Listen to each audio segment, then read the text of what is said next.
came into the room and my two little kids were jumping up and down on the couch. We were doing a Twitter Spaces last night. One of the fans told us that. I'm like, please tell me you have video of that, please. But I think that's basically encapsulates the reaction all over Tampa Bay last night when we heard this. And Tom Brady is coming back, and my first question is like, how did this whole thing come about? Like, what did they say in that meeting at Old Trafford on Saturday when Brady was watching Man United? Like, what exactly went down there that made Brady say, okay, I'm coming back? Now, we've kind of learned in the meantime that there's been some communication in recent days between Brady and Light and Arians, so that's all good. We're going to get into all the machinations of how this happened, what it means for the Buccaneers moving forward, all these things. And we got a great guest lineup for you. Sal Paolantonio, ESPN, is going to join us at 11 o'clock. John Ledyard from the Pewter Report will join us at 10:30. And, of course, there's other big news. The Rays are back, and they're back in spring training. Doug Wechter is going to join us at 11:30 from Bally Sports Sun Rays coverage, former Ray himself. So Doug Wechter will join us at 11:30. So that's a show. That's a big show. But you've come to expect that here at the JP Peterson Show. And, of course, we have the great Nick Geddes from Outkick.com, and we are ready to rock and roll here. First and foremost, let you start. Go ahead. What do you want me to do? You know what I want. You know what you have to do. Are you telling me that I need to just anoint you or something yes, right now? Of course. You've been saying for how long? What? Listen, I made it public yesterday, okay? What else do you want? I said it yesterday. I'm more upset that I don't care if you do it on Twitter. You don't apologize on Twitter. You apologize face to face. That's how it goes in the real world. Sorry that I thought Tom Brady actually meant his retirement like a lot of people did. I'm more upset. You know what I'm upset about, JP? Passive aggressive alert. Passive aggressive. Let me tell you what I'm upset about, okay? This is about. How could you be upset? Tom Brady's coming back. This is about me. Baseball's back. Listen to this. All right, this is about me right now. Okay. 41 days ago, we did our show when Tom Brady announced his retirement, and I almost cried in this seat in front of these people, in front of you. I was vulnerable. I showed my ass. So you're hurt. Yes, I am hurt. I had to cry in front of you people, and he hoodwinked me. He got me. He did hoodwink. Some of us never believed he was retired. Some of us never believed that he was coming back. No, I didn't know he was coming back with the Bucs. I thought, as I laid out a couple weeks ago, I think this is going to be a bit of a standoff with Brady, and I think to some degree it was. I do think Brady was looking to go play elsewhere, and I think they realized, and this is where the Bucs get tremendous credit. The Bucs played this perfectly. They played this absolutely 100% perfectly. They publicly went to the combine and said, "Yep, we're moving on. But if he comes back and he wants to play, but cost us 5 first-round picks." Now, remember when Gronk retired and came back? Remember, it was just kind of a formality. I know Gronk and Brady, it's two different things. I get it. But Gronk is still one hell of a player. And you don't think Bill Belichick would have wanted Gronk playing with him or playing for him? But he knew he would never come out of retirement to play for Belichick and not Brady. He knew that. So there may be a little bit different there. But I think there was, and I think you even mentioned it last week, that there was, some feeling in the NFL that there would be an obligation by the Buccaneers if Brady wanted to come back and play somewhere else, that they would just roll over and they'll give me a 6th-round pick and sure go play. The Bucs were like, nah, that ain't happening. That is not happening. He's under contract to us. You want him, it's 5 first-round picks. Now, obviously, that was hyperbole. I get it. But the message was sent to the other teams. If you want him, he ain't coming for free. And guess what, San Francisco? You don't have any picks. So unless you're willing to send Deebo Samuel over here, you ain't getting him. And so I think at that point, San Francisco probably knew, okay, this isn't going to happen. And I think Brady also realized, do I really want to go learn another playbook and do any of that shiz? We talked about that. No. And so the standoff was basically the Bucs won in a very polite way. I just think that he looked at his options and said, I definitely want to play. And I never thought he was done. So now Tampa Bay, and we said this a couple weeks ago, Tampa Bay is the best fit. Like, San Francisco's got a nice roster. I get it. But is it that much better? And do you really know how good their surrounding cast is? Do you really know how good their offensive line is? Do you really think you're going to be a fit in that offense? Do you think it's going to take 1 year, half a year to really know that offense? When he really sat down and thought about it, it was like, Nah, ain't doing that. I got a great situation here in Tampa Bay. I'm staying here. And by the way, if you think he came back without Gronk, knowing that Gronk's coming back, no. Those guys literally Listen, I'm here to tell you, they Gronk's are coming attached back. to. Of course, I'm here to tell you because of what I saw yesterday, though. Yeah. Confirmed it. Him at the Strawberry Festival. If Rob Gronkowski is at the Strawberry Festival in Plant City, Florida, that means he's one of us. Okay, Of course he's one of us. He's one of us. He loves it here. So he's going nowhere. Now, before Absolutely long, nowhere. he'll be, talking Tampa Tom into staying into Tampa. Yeah. Or maybe it was my my vitriol towards Tom last week that got I him. know. I'm not going to let you get off on that one. Okay. You were changing your whole you were spinning your narrative and your tune. I said Tom Brady's the bad guy here. And I didn't forget that one. I didn't forget. What I said was, if that's why he left because of AB's situation, then that's on him. Well, and maybe, I hate to say this, maybe he had a little bit of self-reflection. Maybe he had a little bit of, you know what, things ain't that bad. As we said, I'm sure there was a little bit of turmoil. There is in every place. But was it that bad? You won 29 games. We're another couple wins away from a Super Bowl this year. Already won a Super Bowl in I mean, it couldn't have been that bad. No. Shocker. The Yeah. stories for the last 40 days were overblown. I could have told you that, and we had to speculate about it. Yeah. And there was a reason why we speculated, because folks like you never gave up hope that he was going to come back. Exactly. And now that we can all acknowledge there was no press conference for a reason. There was a reason why the Bucs didn't acquire Russell Wilson or go seriously after Carson Wentz or Jimmy Garoppolo or any of these other options, because they left the light on. They stayed true to their word. And we said it, that if you got Tom Brady back, it's still the number one option. Absolutely. 100%. Bar none. You give up 100%. no capital to get another guy. Absolutely. 100%. This is the best possible scenario for the Buccaneers. And by the way, he said he didn't say I'm coming back for one more year. He might clarify that later. So who knows how long this could last. But no, I'm not surprised that he's back. A little surprised that the timing, of course, was perfect. He had to do it before free agency, because boom, here we go. Ryan Jensen's back in the fold. That honestly surprised me more than Brady coming back. Yeah, I mean, it happened last night about midnight. I don't even know if you were even awake to see that news. Oh, yeah. But I was like, I saw the contract, 3 years, $39 million. I'm like, all right, so he's the highest paid center now. Yeah. And we were saying that was going to be Buffalo's or Bengals' problem, rather. Yeah. Some other team. But, Tom Brady, you think he wants to learn a new setup with another center either? No. Teach him the whole baby powder thing. Yeah, no. Get used to another. I don't think so. Center. No, of course not. He doesn't. That's a big deal. And if he can bring Jensen back, and by the way, salary cap be damned, they'll figure all this out. They restructured Vita Vea. They're going to restructure Mike Evans. They got lots of. They're going to get a long-term deal done with Godwin, which was going to give them probably 11, 12 million in cap Smith space. will give you 10 million. Restructure. Donovan Smith restructure will give you another 10 million. They went into this with the opportunity to get about 67 million in cap relief by restructuring. That was the estimate by one of these experts. We now have a website that does that, like cap relief website. So thank you for that.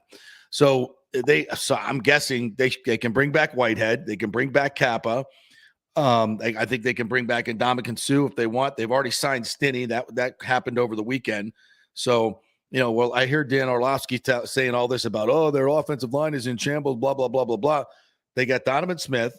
They got Stinney, who played very well in the postseason. I know he's not Ali Marpet, but he's serviceable, right?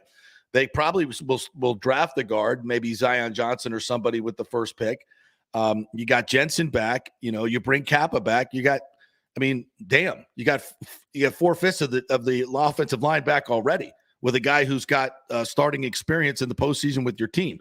I would hardly say that's shambles, to say the least. So.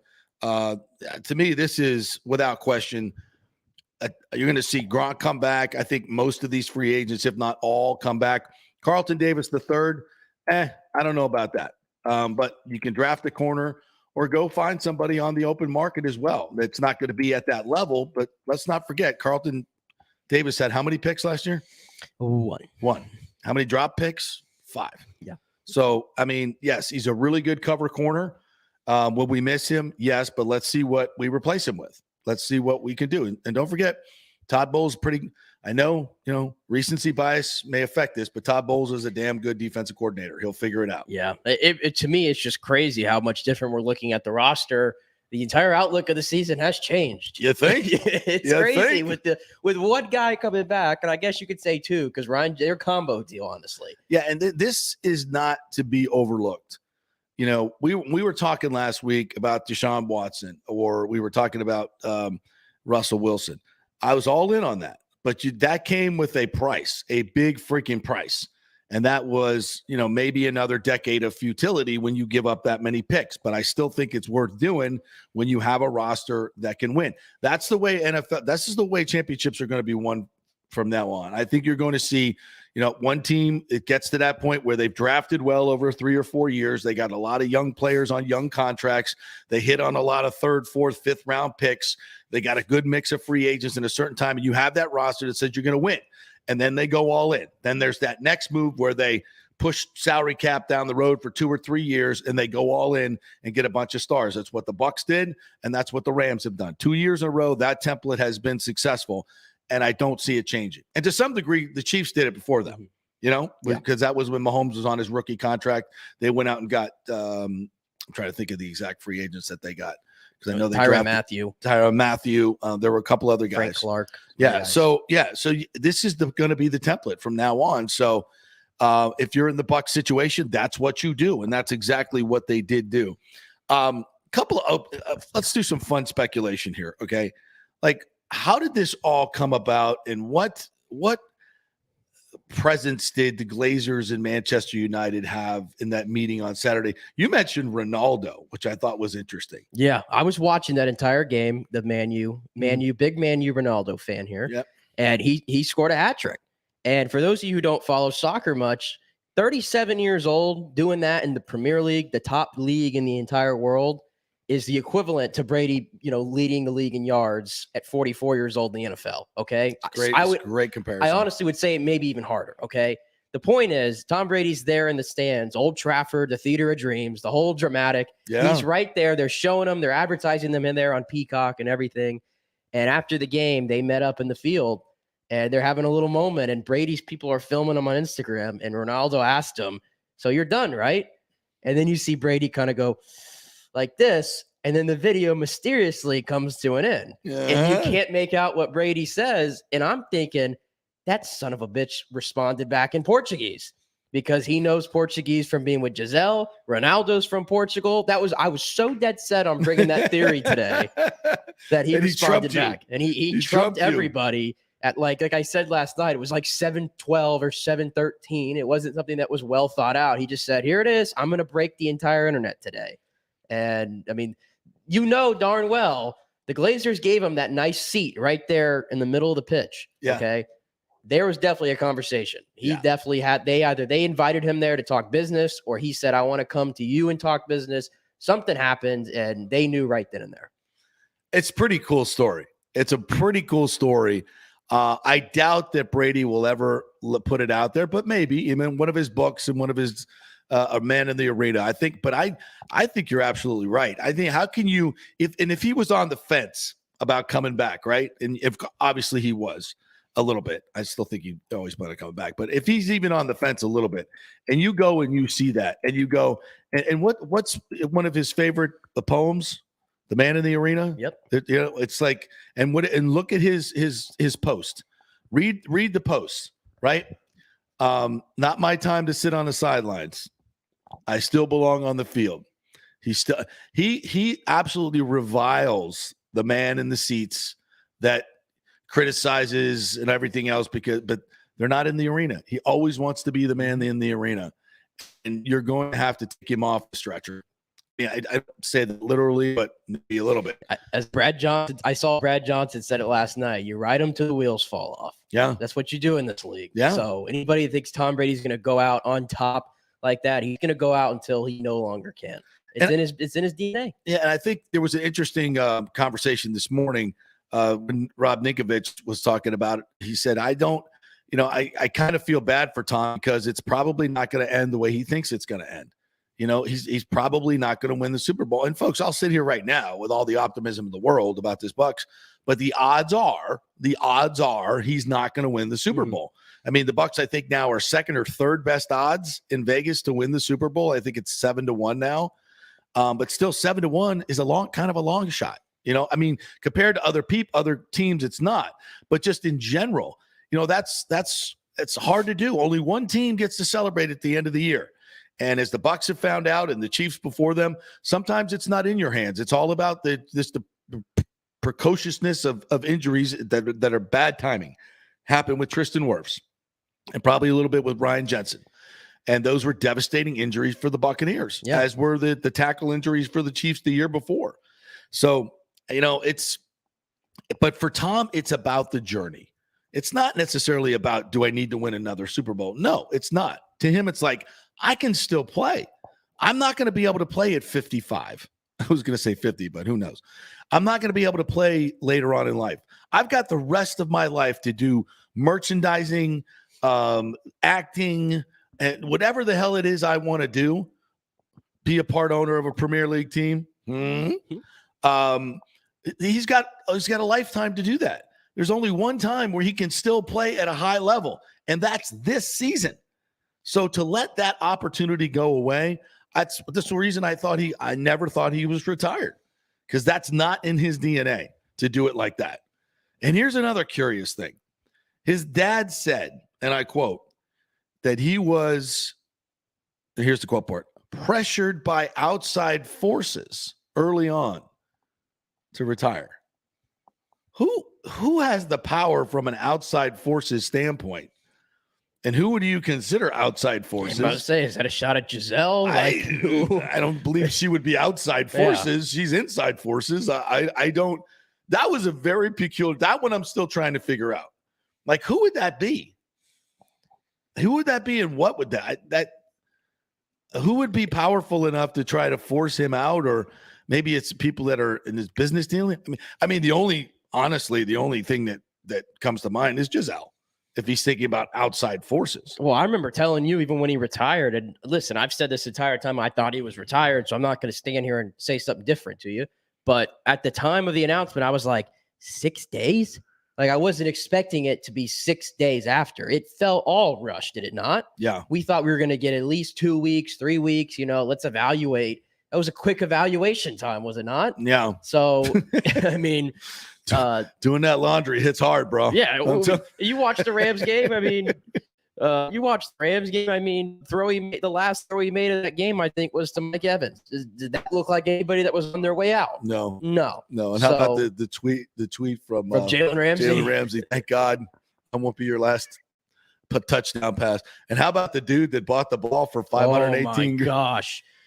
Man, the guy who sold it is like the luckiest person on the earth. And by the way, for all those people that were ripping me when the guy, forget his name, they gave the ball back and Brady gave him all this stuff, gave him a Bitcoin that was worth what? $31,000? Yes. Or okay. And I said, that ain't $1 million. That ain't $500,000. And that's not, make him whole. If you're going to get your ball back, pay him what the market would be. Did Brady do that? No, he did not. Did the Bucs? No, they did not. They did some great things. They did. I'm not criticizing Brady or the Bucs. I'm not criticizing them. I'm actually telling you people, if you get in this situation, do what that dude did. He didn't make a spectacle. He grabbed that ball and ran the hell out of the stadium. And got the hell out of there, because that's what you do. Don't wait for the cameras to get on you. Don't wait for the little messenger to come up and guilt you into giving the ball back. Get the F out. Take your money and run. Put it anonymously, put it on a website, get your money, get your bag, just like the players, and get out. Stop with all this foolishness. Oh, it's his last ball. If he wants it so bad, he can come by it. Trust me. If it was some, slapdick that never made any money in the NFL, okay, give him a ball. It's Tom freaking Brady. He can afford it. He wants the damn ball. You can pay for it just like everybody else. If Mike Evans is silly enough to throw it up there, I'm going to catch that bitch and get out of town. And even with the score tied, I'm out. Hey, clearly there's a reason there wasn't much of an effort from Tom Brady to get this ball back, right? Yeah. There was no effort. Another sign, clear There you as go. day. It was right in front of us the entire Right. time. Yeah, this is his last ball. I'm like, is it?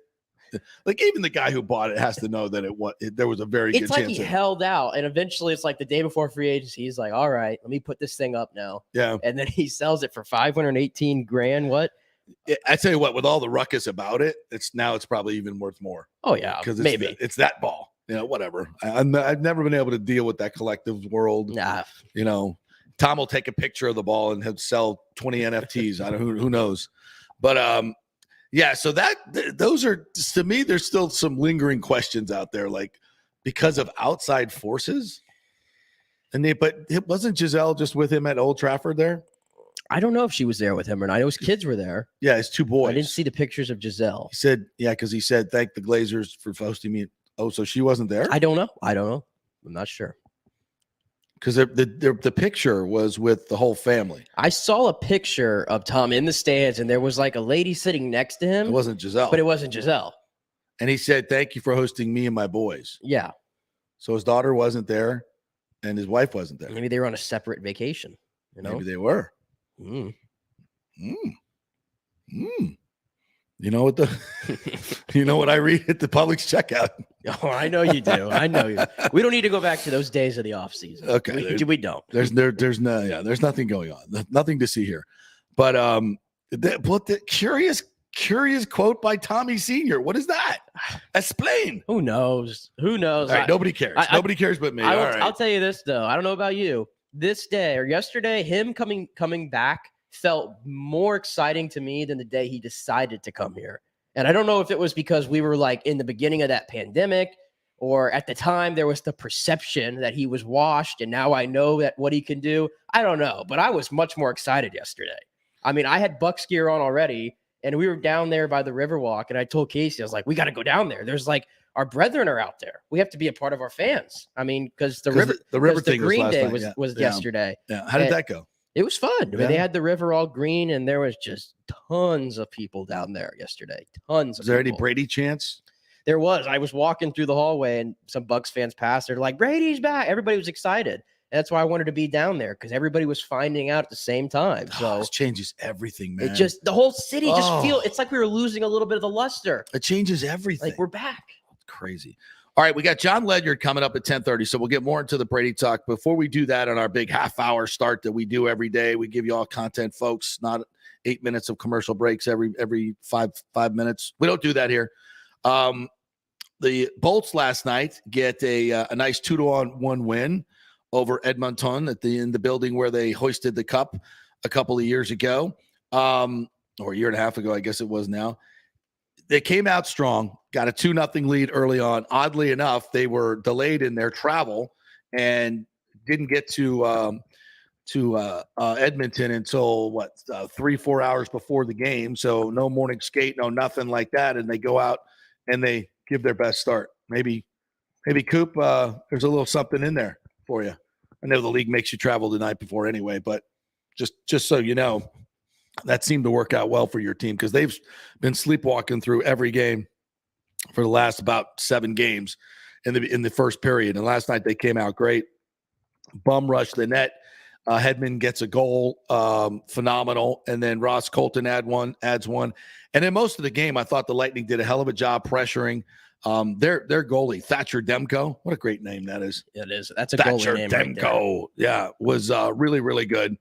And I thought the Lightning were at their best. And it's a team that was 6-1-1 in their previous 8 games. So although we don't think Edmonton's the greatest, they were pretty damn good. I thought Vasilevsky was even better than Thatcher Demko last night. I mean, that was a game where he was like, I'm not letting us lose. Yeah. Because he was getting peppered all night.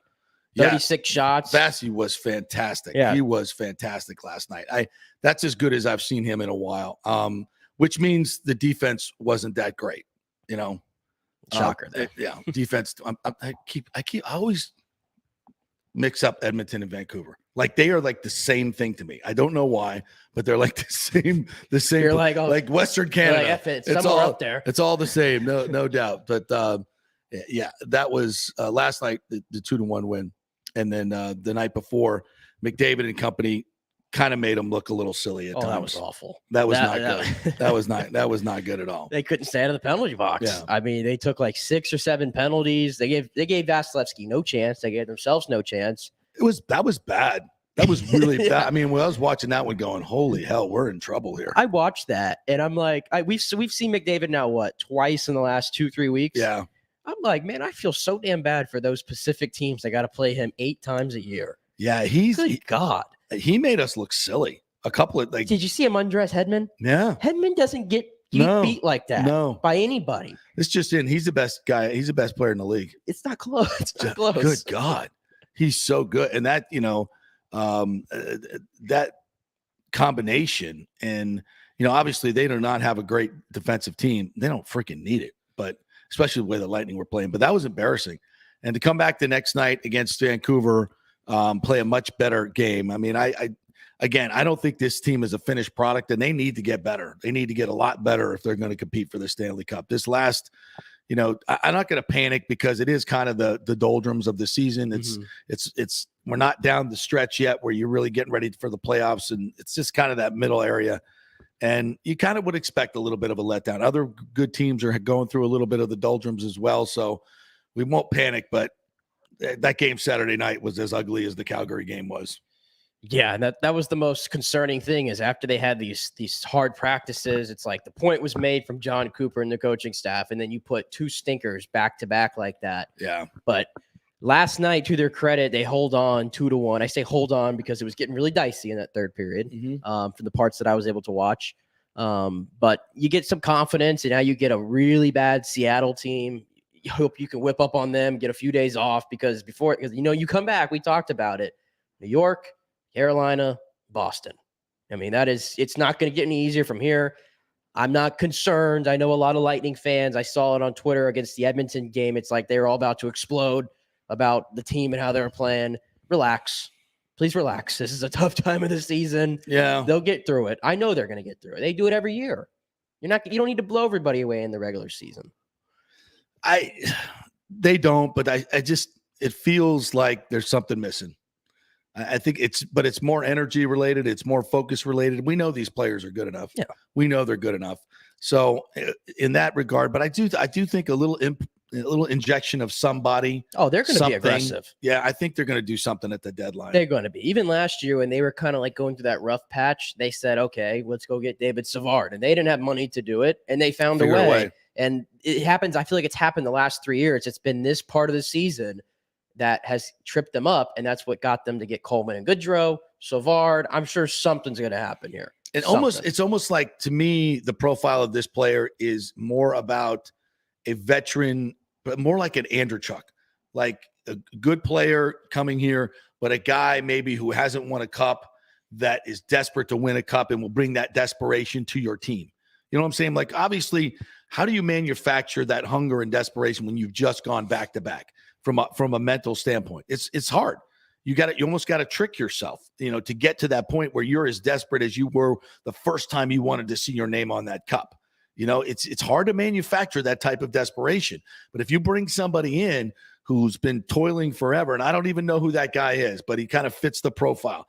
Maybe a good stay-at-home defenseman. Maybe it's a top 6 forward that you can get them to eat some contract. I don't know who it is, but it needs to have that little element to it. I was going to throw one name out there because I saw him floating around. Zdeno Chara. You said stay-at-home defenseman. Yeah. Talk about veteran. It's been, it's been a long time since he's had his name on the cup, and I only think it's been there once. Yeah, I think you're right. I mean, hell, he's cheap. Slow as hell. He's cheap, but he can play. He's got a long stick, though. He still can play. Okay, then. He still can't play. Interesting. All right. Got a lot of other stories to get to. Mike White going from the Gators to Georgia. What the hell's going on there? Nelly Corda, my favorite golfer, has a blood clot in her arm, which miraculously she found out about and may have saved her life. So we got a lot of other stories to get into. Of course, we had we had a little thing called March Madness unveiled yesterday. We did? Yeah. Does anybody know? Tom Brady's on the top line of everybody's everybody's bracket right now. But we'll get into a little bit of that later on. John Ledyard coming up next from the Pewter Report. Stay with us. JP Peterson Show brought to you by the law offices of Christopher Palermo. I love our title sponsor. Appreciate that. Have any issues with your homeowners insurance or construction issues? PalermoPA.com. Back with John Ledyard in a moment.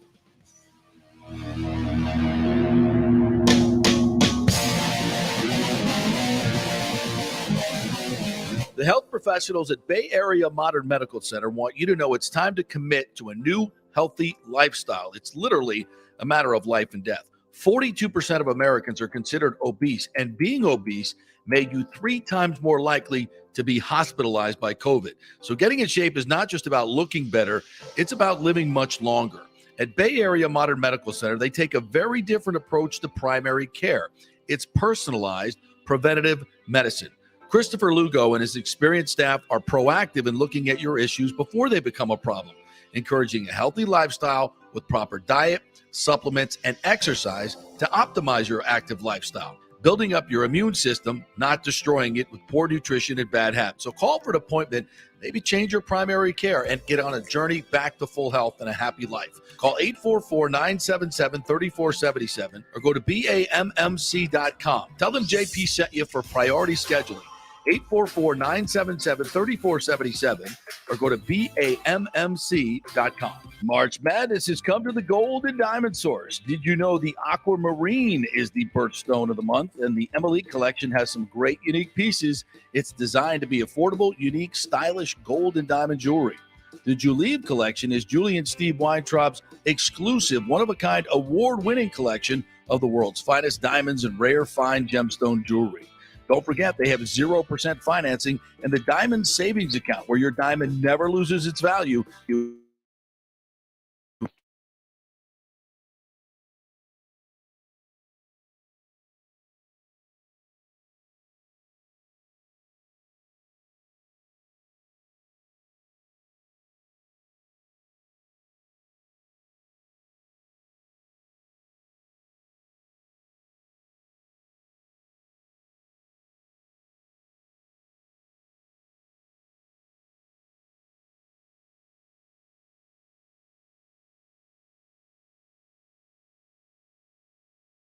See until it's too late. Is it becoming an eyesore? Have you contacted the builder and just can't get any relief? That's very common here in Florida. So call the law offices of Christopher Palermo. They can help you. Call 813-221-5636. That's 813-221-5636. He's recovered millions for his clients. The law offices of Christopher Palermo at PalermoPA.com. And back at Now, more with AP on FanStream Sports. Only just begun. All right, welcome back to the JP Peterson Show, presented by the law offices of Christopher Palermo. You can reach him at PalermoPA.com. Do you have any stucco issues at your home?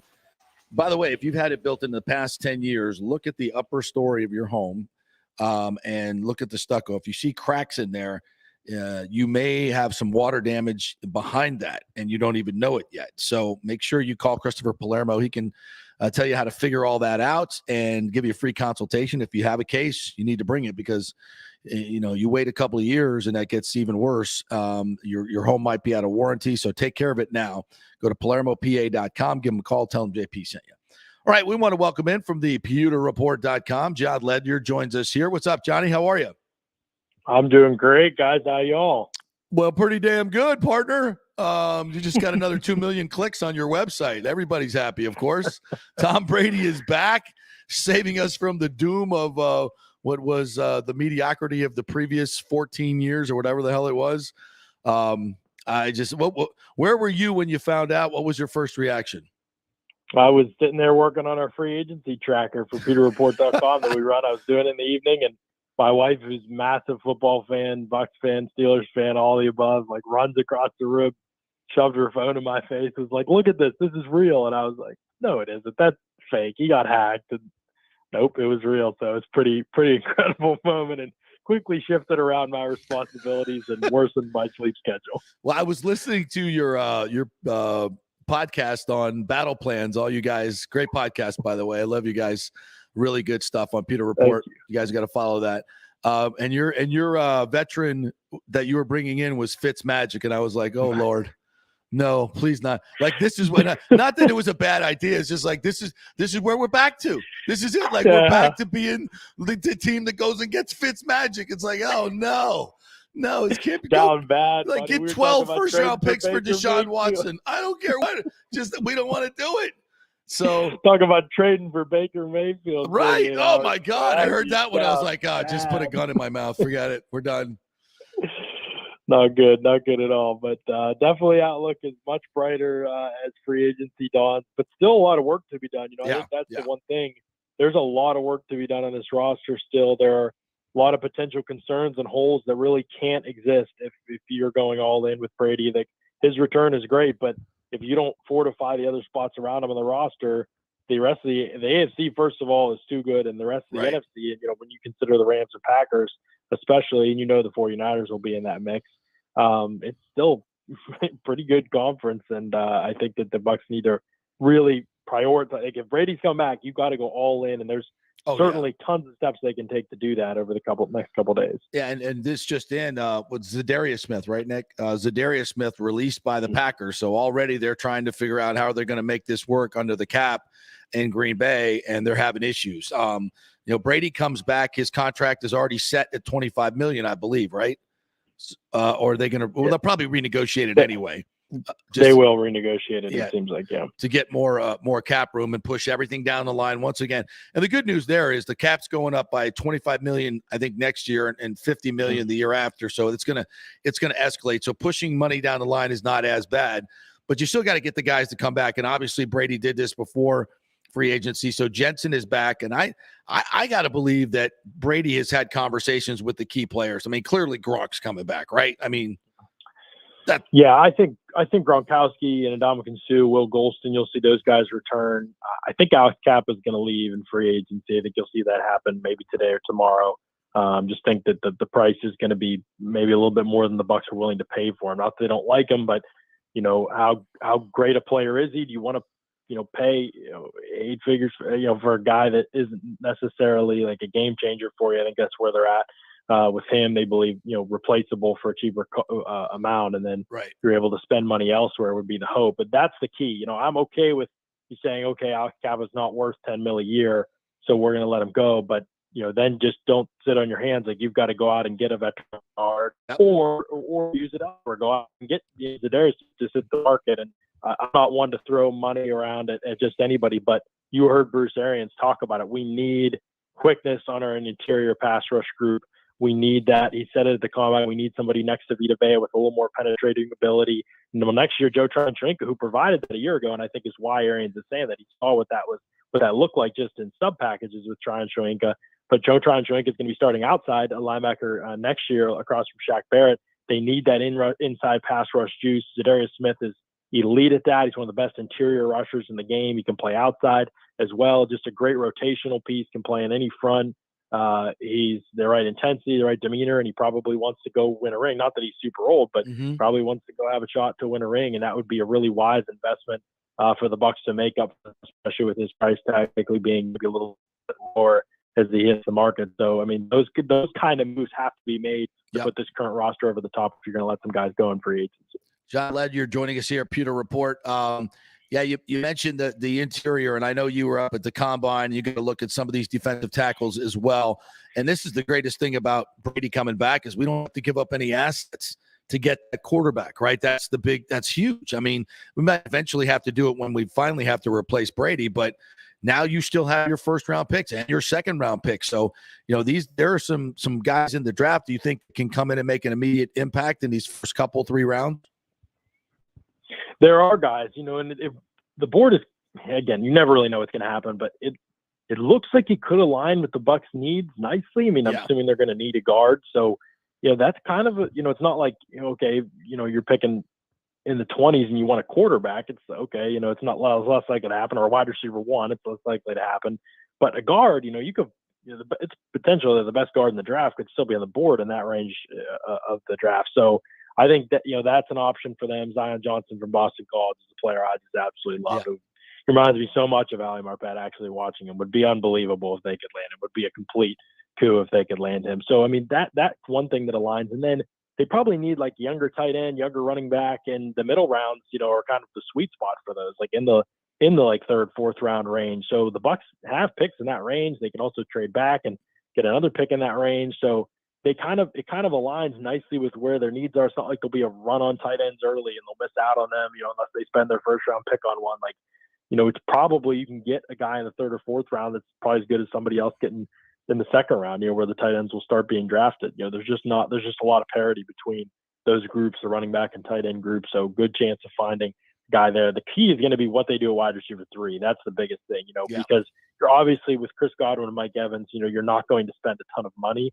on a number 3 wide receiver. So the options are a little bit limited, but it's such an important, they have to upgrade the spot. Obviously AB was kind of a cheat code financially because he cost so little and was so ridiculously good. I mean, arguably better than Godwin and Evans in a lot of ways on the field, obviously. But now you're looking at a situation where you've got to replace, not maybe that level of production or impact, but you've got to improve it. I mean, Tyler Johnson, all the options were just so bad last year outside of AB. So that needs to be a huge focus of the offseason for the Bucs. And I think it's one of the most important moves that they have yet to make. And it'll be interesting to see if they go, could they lure somebody like Juju Smith-Schuster, who's probably looking at another 1-year deal after missing basically all last season on a 1-year deal, could lure him cheap to come in and play with Brady and boost his stock in a pass-heavy offense, that he could play inside and outside, and he hasn't played with a real quarterback in a couple of years, and so he needs that boost, and it would be a great spot for him, obviously. So could you do that, or do you have to go to the draft? And if you do go to the draft, does that mean you got to spend a first-round pick, because that could be the one position that gets depleted pretty early in this class when you're looking at wide receiver options? Yeah, I think the veteran who wants to win a ring guy is out there. I don't know who it is. Maybe it's because there's some big names that are free agent receivers. Marvin Jones, Alshon Jeffrey. I mean, a lot of guys. I mean, don't discount Danny Amendola, Julian Edelman, who tweeted something interesting the other day. Cordero Patterson, I think, is a guy that would really, really fit in great with the Buccaneers in a lot of different ways. So I think there's some veterans out there that may not be the most expensive, that will want to come here and play for a discount just to play with Brady in this season. Would you agree? I think that's possible for sure. Most of the names that you mentioned there, I probably wouldn't be interested in. They're just cooked at this point in time. They're just not very good anymore. Some of them, I think, Edelman, you said they retired, but Patterson, one that I'm intrigued by. Played running back last year a lot for Atlanta, but also can play wide out. They lost some wide out, so he split out there and played. He's played with Brady before. He won a ring with Brady before. Right. So, I mean, there's some ties there. It certainly makes sense on some levels. He'd be like a good wide receiver 4, RB2 option. Could wear a couple hats maybe. Obviously, a good return guy. Would allow you to cut Darden, which I'm a fan of. Yes. And so, 100%. I think that there's possibilities with that. But, I think for a wide receiver 3 spot, you either want one of two things. You want a guy that can give you inside, outside flexibility in case something happens if Chris Godwin goes down again. Chris Godwin went down, and Bucs just didn't have anybody who could step up in his role. They hoped Tyler Johnson could. He just couldn't. They tried Grayson. They tried Perrin. They tried everybody there. It just wasn't happening at all with anybody on their roster. So they need to have a plan B there that they didn't have last year. They tried to have last year, but it just didn't work out. And they need speed on the outside, another vertical threat. That's what Scotty Miller was so good at. Unfortunately, they don't feel like he can do anything else at a high level. I think Juju could do enough of that vertical stuff. He did it early in his career. People forget when he had a quarterback that could throw, he did all that stuff all the time. He was great in terms of downfield playmaking. But I just think that that's been forgotten about with him. So he could be an option on the outside. And then also he does his best work on the inside. He's probably a better blocker than Chris Godwin and great after the catch as well. So he provides a lot of elements that I think Brady and that offense could really value, especially with the recent changes they've made to the offense and some of the things, the ways they've made it more of a horizontal attack as well as the vertical element still being in there. It's hard to find all those traits in somebody for cheap, but the draft might be the best way to do it if you can do it early on. John Led, you're joining us here, Pewter Report. All right, so that's great information on where the Bucs need to go and what to do. And one of my favorite parts of all this is kind of figuring out what the hell happened behind the scenes. That's fascinating to me. From being out at the Super Bowl where I was and hearing all these stories of the rift between Arians, from a lot of credible sources. And I don't ever think it was something that was a major thing. I think there was probably a little bit of turmoil. There is in every team, especially when you think when they got shut out by the Saints that everybody came in on Monday morning and was rainbows and lollipops. No, you think the first 3 quarters against the Rams was that good offense? No, it was horrific. I mean, something was not right, but that, it's not like it was that bad. Like, this can't be repaired, whatever their feelings were. I mean, just get in a room and get it done. You won 29 games in a Super Bowl. So I don't think there was that, but, or in a serious way, clearly. But then he goes to Old Trafford and, the Glazers are there. Clearly they have a meeting. He sees Ronaldo score 3 goals. I never thought he was done, but and then his dad has this cryptic quote that he was pressured by outside forces to retire. I mean, what the hell is that all about? This is the stuff that's fascinating to me. Do you have any insight or any thoughts about this, how this whole process the last 40 days went? I don't think there was any thought of him not coming back playing for the Bucs. I mean, Jeff Darlington talked about it last night on ESPN. He's always been one of the more dialed in people. He helped Adam Schefter break the story of Brady's retirement, and he was the first person to say that Brady was going to leave New England as well. So he's always been super dialed in, and he was just like, yeah, this just wasn't even a thing. Like, Brady never had any issue with the Bucs at that level. I mean, not like they agreed on every single thing ever. Exactly. But, I mean, and that is just kind of a ridiculous premise. That's never going to happen. So, it's he loves Tampa Bay. He loves Jason Light. He loves Bruce Arians. He has a ton of respect for him. There's a ton of respect for Byron Leftwich. Has talked a lot about that. I'm sure Leftwich returning made things easier for him as well. Not that he wouldn't have done it anyway, but I'm sure it made things easier to Jacksonville for royally like they do most things. So I think that all kind of paved the way for it. But I really just think, people will take this whatever way they want in terms of if they hated Brady, they'll say he did it for attention, which, obviously is pretty laughable and logical. Laughable. Brady doesn't need to do anything for attention. Right. He's Tom Brady. Also, it's never been a priority of his. But really, I think it's just honestly like his dad said outside forces. That could mean a lot of different things. I think a lot of it's just like the pressures to maybe to move on to something else with all the other commitments that he has, all the other things that he has invested time and energy into. Now it's like, okay, do I need to get more involved in those things? And I think there's some pressure to maybe get involved in those things. And I know there was talk about the movie this summer and things like that. And obviously TB12, there's just a lot of endeavors that he has and a lot of interest in business things that he has, his clothing line now. And so I think the pressure and the pull of that, and then being able to step away for a while and realize, you know what, maybe I don't need to do all these things. Maybe I just need to do what I love and I'm passionate about and, hire other people to do these things, that kind of stuff. That can happen. And I also love the fact that he didn't drag this thing into the summer. Like, he realized it quickly. He was like, you know what, this is a mistake. Like, I just need to change my mind. I need to come back right away. And I thought that was, you don't really see it happen. Some guys come back later in the summer, things like that. But to do it 40 days later was pretty wild. And I think a credit to him, just kind of really sitting down, thinking about what he wanted and realizing what he's going to feel like when he's ready to step away. And it's just not that time right now. Well, and also he understands the calendar for the Bucs as well. And he had to do it before free agency started. And, I'm sure he probably started reaching out to his teammates last week, Gronk and Jensen and everybody, and say, hey, I'm thinking about coming back. If I did, would you come back? I'm sure those conversations, he doesn't leave these things to chance. That's not the Brady way. So I think that's why I expect most of these guys to come back. I don't think he would come back without knowing it. And I think Kappa might be in there as well. I agree with you. He might be priced out of the market, but I think the Bucs are going to do everything they can to retain him as well. So we'll see. But I do agree with you. I think there was, I think this was very organic. I think he retired because he was tired and, and doesn't like losing. That's it. And the way he went out, probably didn't like it. And then just eventually it came back to, I can still play this game. And I think we have to give the Bucs a huge amount of credit here, the way they played this. Their strategy was perfect. Let everybody know that if you want Brady, it's going to be a hefty price. So he ain't playing anywhere else. And give him the time to figure it out. Let him know when you need to know to put the band back together. Romance him a little bit at Man United. That never hurts. Maybe offer him a piece of the franchise after he's done. Who knows? Whatever they did, they played it perfectly. Would you agree? Played it perfectly. And, he's unfortunately one of the downsides. There's not many, but there's one downside to being tied to Tom Brady in any, especially at this point in his career, when he comes in as a Super Bowl year one, you weren't a playoff team the year before, is the people will just look on the surface and they won't ever probably, except for us, those of us who are close and are really dialed in and know the game, appreciate the way the Bucs have handled everything for the last really 5 years as a front office. It's been incredible to watch. Even before Brady got there, the drafting. I mean, Jason Light hasn't signed a bad free agent contract since the Deshaun Jackson, Chris Baker days. I mean, even those were, not anything hugely, massively disappointing. He's learned from mistakes. He's put smarter people around him.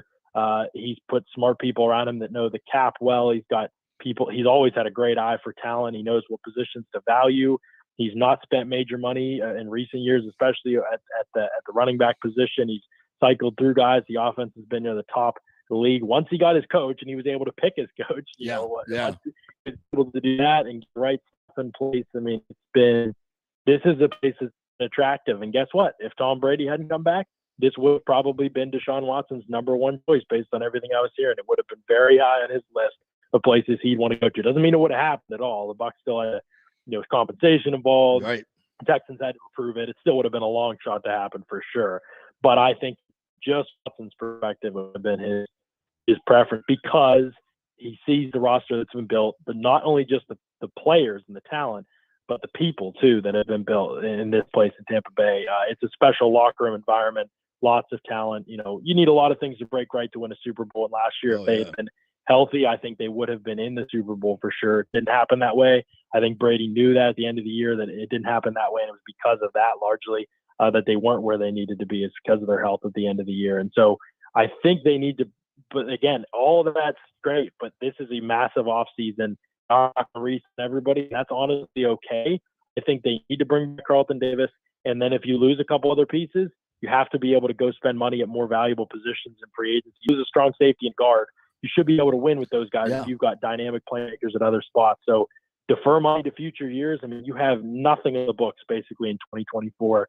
The cap is going to be $250 million then. This is not even close to the Saints situation. And even if it is, the Saints are about to get Deshaun Watson in a trade. That's not a bad spot to be in. So I mean, this is absolutely a situation where the Bucs go all in, push money to future years. The cap is it's not a myth, but it's so much more workable than people think it is if you're willing to go in and compete.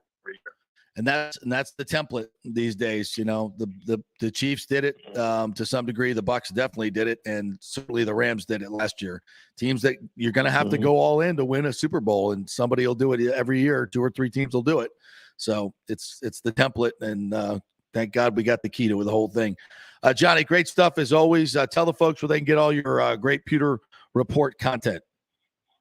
Yeah, PewterReport.com. We'll be going hard. We already are. We probably got, 15 pieces up since yesterday. Lots of content rolling through. And, as things happen today, you can follow along on our free agency tracker. We track every position. Actually, all the free agents in the league are on that table right now. So you can track that all with us. And then obviously the Pewter Report podcast will break down everything that happens each day. 7:30 p.m. Eastern tonight we'll be live. Pewter Report podcast on YouTube will be live on there. So make sure you're subscribed and ready to listen as we break down all the events from the first unofficial day for free agency. Awesome stuff, Johnny. Thank you so much for your time. I know you're busy. Appreciate it. And we'll be watching tonight. Thanks, bud. Absolutely, JP. Take care of yourself. See you. All right, quick break. When we come back, we'll hit a couple of the other big NFL stories. A lot going on. Another big tight end just went off the market. Lots of signings in the NFL. And then Sal Paolantonio coming up at 11 o'clock. So stay with us.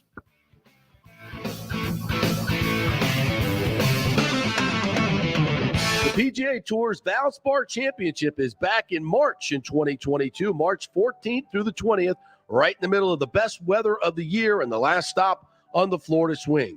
The Valspar has become one of the must-do events on the Tampa Bay sports and social calendar, so get your best tickets before they sell out. The game's biggest stars love the Copperhead course in Innisbrook.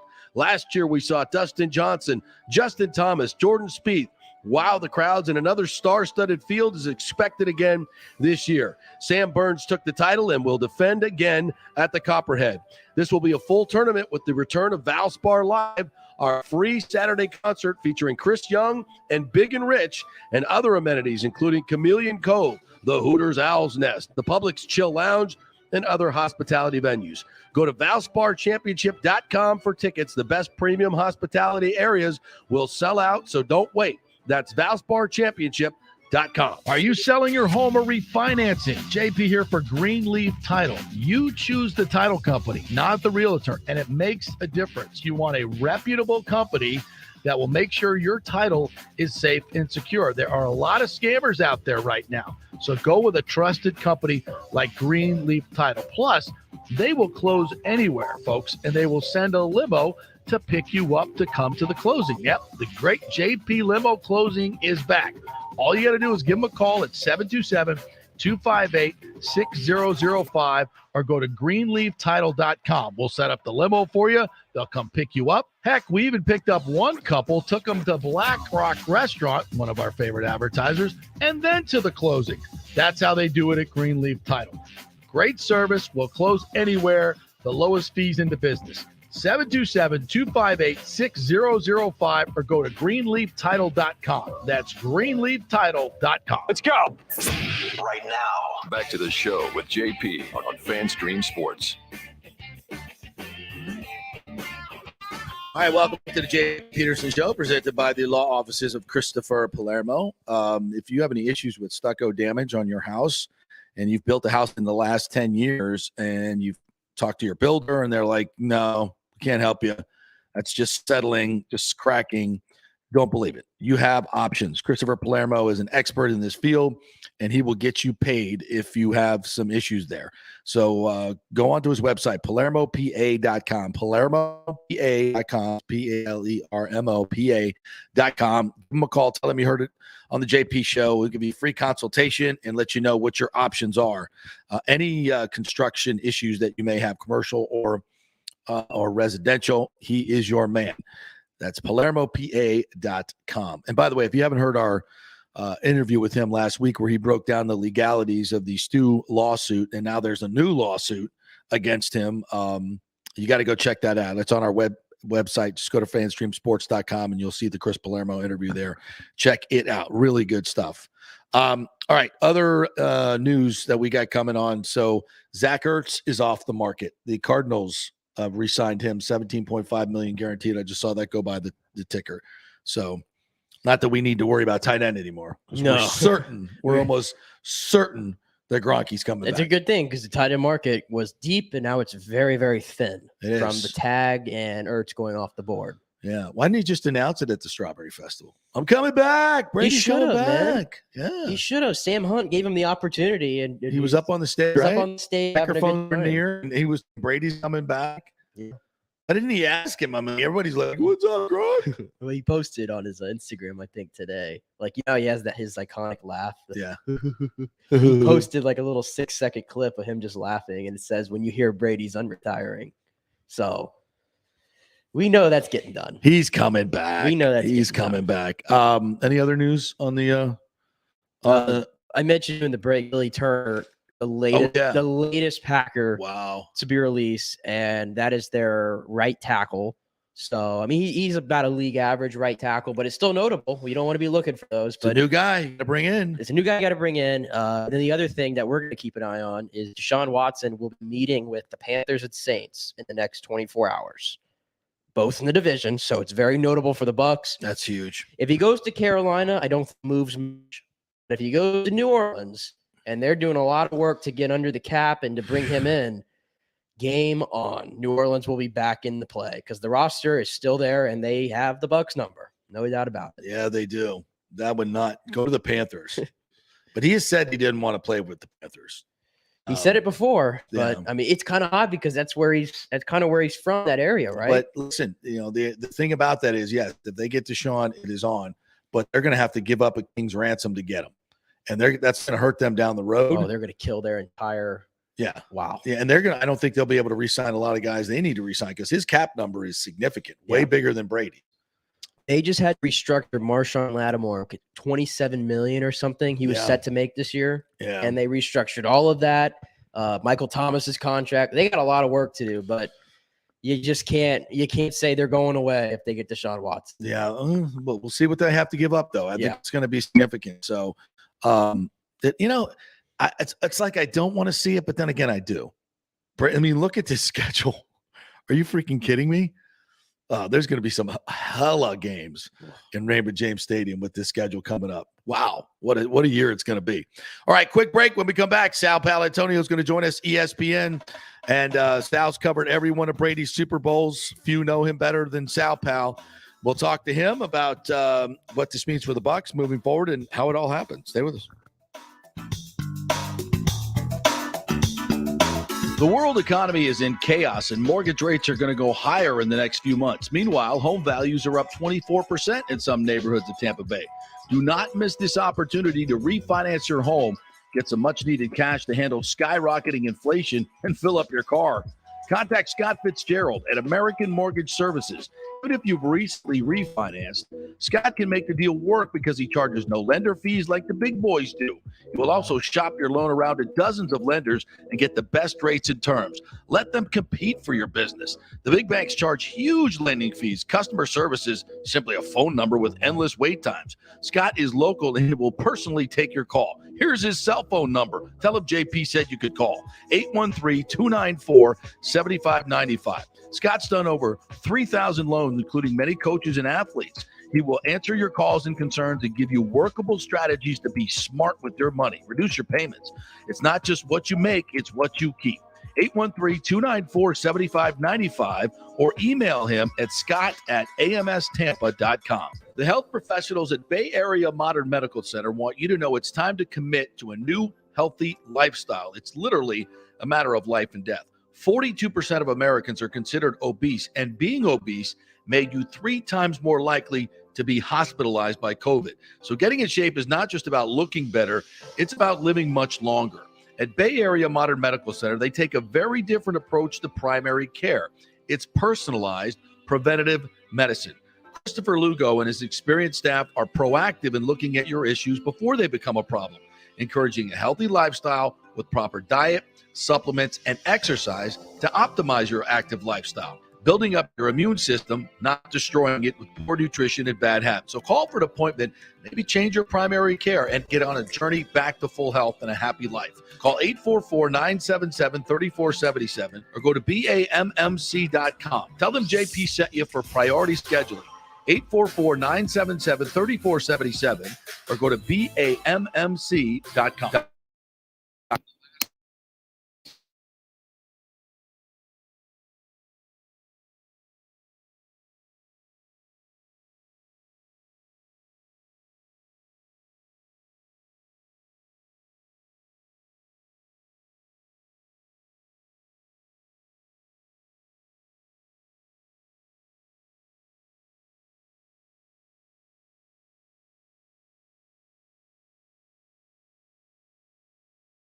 PalermoPA.com. Ladies and gentlemen, let's rock. This is FanStream Sports with JP. All right, welcome back to the JP Peterson Show. Our second hour presented by Bay Area Modern Medical Center. Chris Lugo and his medical team will get you right. Go to BAMMC.com for more information.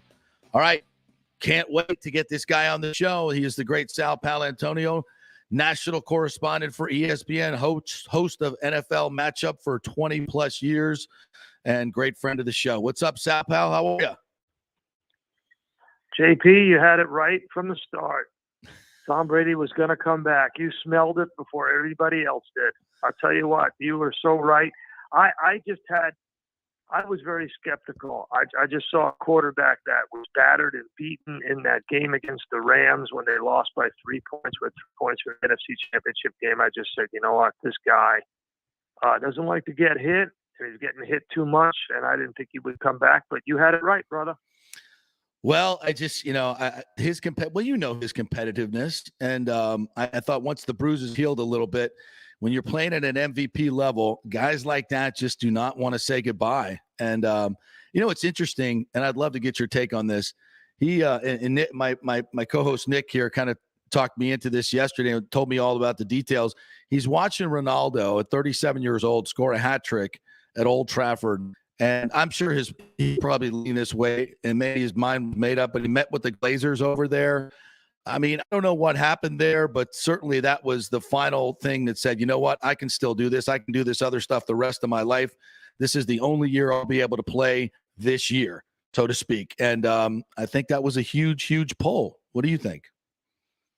I think you're right. I think in the end, he needed to get, massaged a little bit, Yep. told that it's okay for him to come back. He needed to be convinced. He needed to be treated like a prince that he is. And going over there and perhaps meeting with the Blazers, I think certainly helped for sure. I think he and Bruce, Bruce can be rough around the edges. Mhm. We all know that. And that's what's made him so successful over so many years with so many teams and so many quarterbacks, as he does not suffer fools gladly and wants to do things his way. And same with Tom. They're both super competitive. I think they have to have a meeting of the minds if they haven't already had that. Yep. And they have to talk through whatever differences they have in approach. And and get having Ryan Jensen sign back. I think Ryan Jensen saw Brady coming back and he said, "Yeah, I'm going to sign up." I think they would have had a hard time signing Ryan Jensen if Brady didn't come back. Oh, frankly. absolutely. Yeah. I think people would have thrown.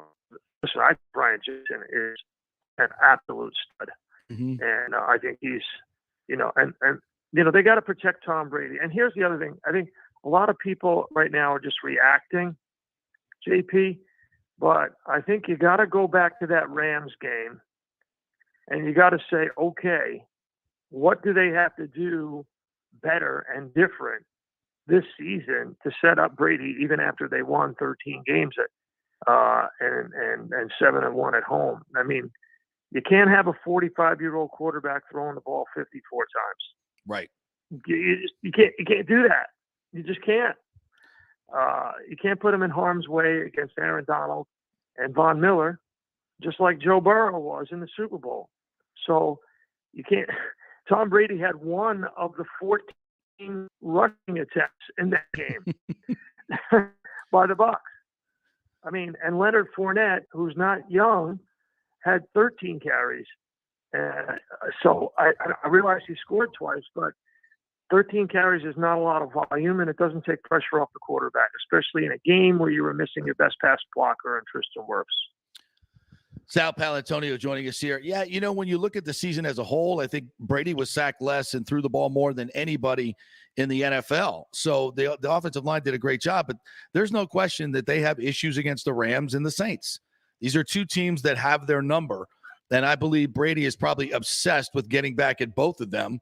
And maybe one of the reasons he came back as well. And they have to have a plan for it. You're absolutely right. They have to have a plan for how they're going to handle those two teams. And maybe that was a little bit of the difference of opinion between them or whatever it was. But that's where their focus has to be. And I think that starts with bringing back Kappa. They get Ryan Jensen back. How do you think the agency goes now for the Buccaneers? I think he's probably had conversations with all these guys, right? Yeah, I mean, you got to lock up your people and make sure that Godwin comes back healthy and Wirfs comes back healthy. Yep. I mean, that's the key. Sure, that's number one. Number two is you're going to have to get either through the draft or free agency, offensive line help, cornerback help, and running back help. I mean, if I were them, I would draft one of the best running backs in this draft. If I were them, you got to have a young stud running back who can take the pressure off your 45-year-old quarterback. I believe I'm saying this, and give the Rams and the Saints something else to think about besides Tom Brady dropping back and trying to get rid of the ball in 2.1 seconds. He was so close, right? You're 3 points away. I mean, if they beat the Rams, they're beating the Niners in the NFC Championship game, right? Agreed. And they're going back to the Super Bowl against Cincinnati. And against Cincinnati, where I like their chances. So, he probably looked at that. To me, that's what he probably looked at. Listen, I for all these yards. I was a league leader in so many categories. We were so close. What am I doing? Why am I not still playing? Exactly. And also with the NFC, with Russell Wilson now moving, the Packers are going to have to unload. They're already starting. As Darius Smith now been released, Turner's been released. So they're not, in order to afford Aaron Rodgers, it looks like they're going to have to jettison some guys. So, and what do you think the odds of Deshaun Watson are coming to New Orleans now? It looks like he's looking at New Orleans or the Panthers. So it looks like Deshaun might be in this division. Not that scares Brady. Yeah. Well, no, I don't think that scares the Brady or the Bucks or Todd Bowles. I think if I were Deshaun Watson, I think he's perfectly made for the Saints. The Saints have a much better team. I love head coach. I think Dennis Allen is a terrific coach, and I think it's a right environment in terms of a culture of a locker room where they can absorb all of the distractions that are going to come with Deshaun Watson. He gets to play in a dome. Yeah. All those home games plus in Atlanta, in a dome, gets to play against a Carolina team that's trying to still figure it out. Mm-hmm. So I think New Orleans is the best spot for him. If I were advising his people, I think that's the best spot for him. Yeah, and if you're a Bucs fan, you think about the price that New Orleans is going to have to pay, and that's a big thing for the Bucs. Because I do think they were in on Deshaun Watson.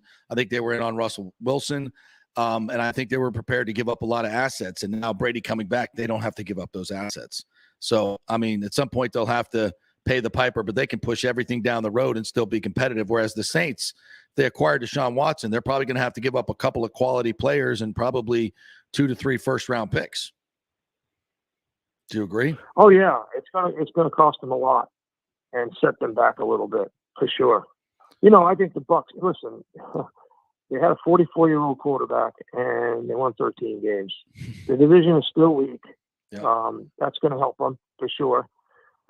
And you look at and he's probably the same thing. Okay, Wilson's out of the NFC. Aaron Rodgers, I beat him at home. He lost at home to Jimmy G.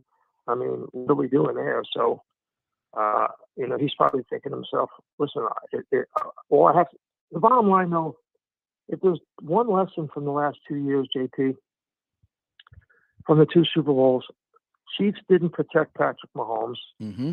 and the Bucs ran him all over the field, and the Bucs beat the Chiefs in the Super Bowl. The Bengals had an absolutely horrible game plan in terms of protecting Joe Burrow. He was sacked 7 times. Terrible. And the Rams won the Super Bowl.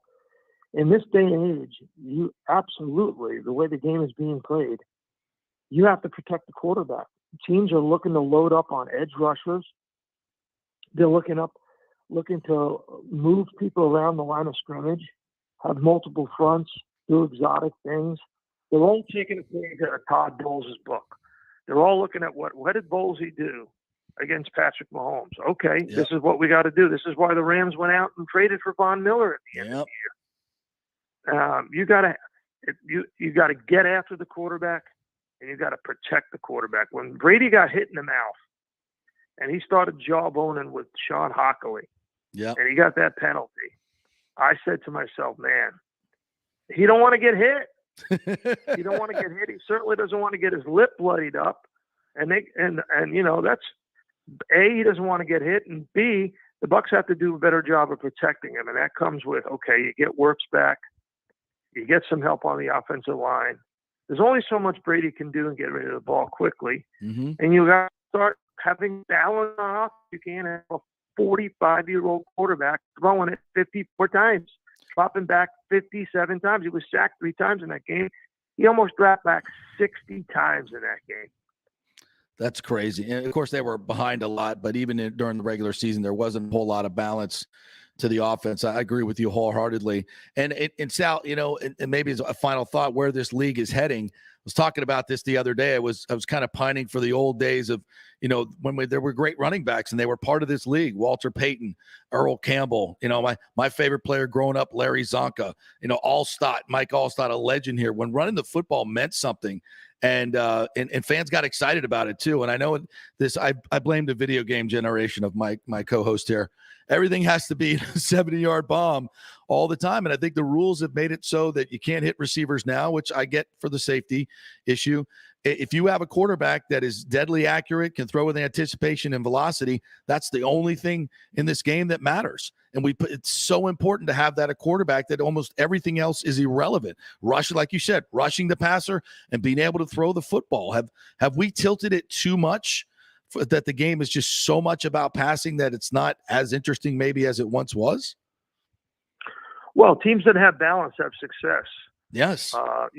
But listen, teams that get after the quarterback have success. You talked about this after the Bucs won the Super Bowl 2 years ago, that the defense clearly could have been a co-MVP. Todd Bowles could have been a co-MVP of that game with Tom Brady. The Bucs led the NFL with 731 pass attempts last year. Mm-hmm. No other team had more than 700. They led the league with 731. So, yeah, he had 5,000 yards passing.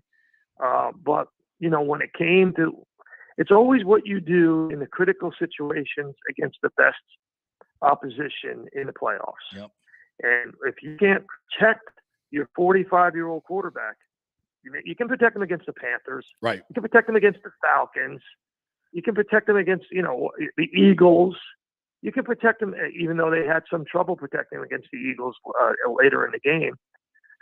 You can protect them against those inferior pass rushes. But if you have to protect him like you did in critical games against the best opponents in the postseason, and you can't do it, Patrick Mahomes, he flew through the opposition to face the Bucs in the Super Bowl, and then the Bucs just shut him down with a superior pass rush. So you can look good all year long. You can put up big numbers, but in the end, in the playoffs, in the critical situations, you better have balance, and you better be able to protect the quarterback. Yeah, and you look at the Bengals; they couldn't get a yard when they needed it most. Might have tried Joe Mixon and not one-on-one to Aaron Donald, but still, you got to get a yard, and the balance can be the key, and maybe that's where the Bucs need to go back and rethink something. I don't know though, Brady. I think Brady wants to throw it 70 times a game, but somebody needs to tell him, "Hey, man, maybe that's not the best way to do it." Yeah, of course he does, for sure. Yeah. All right, Sal, pal. Always great to have you on, my friend. Really appreciate you taking the time and being a friend of the show. Hopefully we'll get you down here soon, play some tennis. The weather's great, baby. How's it up there? Hey, I just can't wait to get down there and hang out with you. Your show is great, and you called it from the start, man. You called it from the start. Good job by you, brother. Thanks, man. Thanks, Sal, pal. We'll talk soon. The great Sal Pal Antonio right there. Hey, before we leave, a quick break. The Golden Diamond Source is your place to get two of the great collections. The Emma Lee collection is a collection of gold and diamond jewelry that's more affordable and very distinct, very unique. And it's a one-of-a-kind collection right there. You can only find at the Golden Diamond Source. And the Julie collection by Julie Weintraub, a little bit more discerning, a little bit more of spectacular, I think you would say. So they've got everything at every price range at the Golden Diamond Source.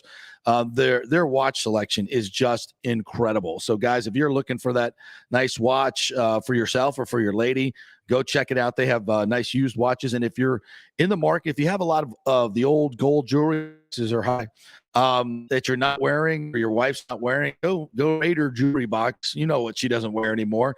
Bring it in, get the cash. You'll get more value if you spend it there.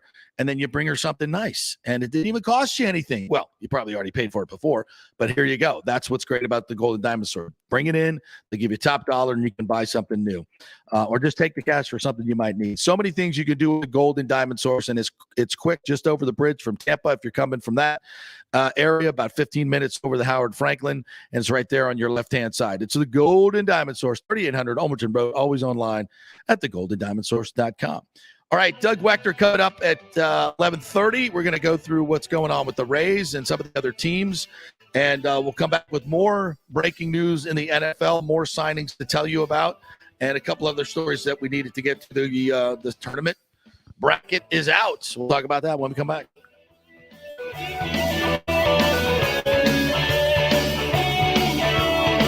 PGA Tour's Valspar Championship back in March in 2022, March 14th through the 20th, right in the middle of the best weather of the year and the last stop on the Florida swing. The Valspar has become one of the must-do events on the Tampa Bay sports and social calendar, so get your best tickets before they sell out. The game's biggest stars love the Copperhead course in Innisbrook. Last year, we saw Dustin Johnson, Justin Thomas, Jordan Spieth, wow the crowds, and another star-studded field is expected again this year. Sam Burns took the title and will defend again at the Copperhead. This will be a full tournament with the return of Valspar Live, our free Saturday concert featuring Chris Young and Big and Rich, and other amenities including Chameleon Cove, the Hooters Owl's Nest, the Publix Chill Lounge, and other hospitality venues. Go to ValsparChampionship.com for tickets. The best premium hospitality areas will sell out, so don't wait. That's ValsparChampionship.com. March Madness has come to the Gold and Diamond Source. Did you know the Aquamarine is the birthstone of the month, and the Emily collection has some great unique pieces. It's designed to be affordable, unique, stylish gold and diamond jewelry. The Julieve collection is Julie and Steve Weintraub's exclusive, one-of-a-kind, award-winning collection of the world's finest diamonds and rare fine gemstone jewelry. Don't forget, they have 0% financing and the Diamond Savings Account, where your diamond never loses its value. You can upgrade at any time and get 100% of its value towards a new purchase. Do you have any old jewelry, broken jewelry, just lying around? Well, bring it in and get top dollar and get even more value if you use that money to buy something new or just take the cash. Shop local with the folks who support our community in so many charitable endeavors. It's the Golden Diamond Source, just a short 15-minute ride from Tampa, just over the bridge, Ulmerton Road. Always online at thegoldendiamondsource.com. Italiano Insurance has been serving and working in our community for over 60 years, and it's not just about insuring all the pieces of your life. Italiano is as much a part of Tampa Bay as the Cuban sandwich, Gasparilla, and our Bucks, Lightning, and Rays. They're also active supporters of great charities like the Humane Society, Metropolitan Ministries, and local pediatric cancer centers. Hey, we all need insurance, so do business with a local company with a commitment to our community. Don't call some 1-800 number. Call Italiano and be greeted by one of your neighbors. That's 813-877-7799 or ItalianoInsurance.com. Named the Small Business of the Year by the Tampa Chamber. 813-877-7799. Cryptocurrency is all the rage today. The market cap for the industry is now over $1 trillion. And you read about people making millions of dollars, right? You want to get in, but have no idea what to do? Or maybe you dabbled a bit and you want to unlock the real money-making opportunities and don't know how to do it. There are over 10,000 tokens and thousands of decentralized finance exchanges to navigate. So what do? You go to DeFiLava.com. The folks at DeFiLava.com are in Tampa Bay, and they work with you directly to set up custom accounts, answer all your questions, and provide market analysis.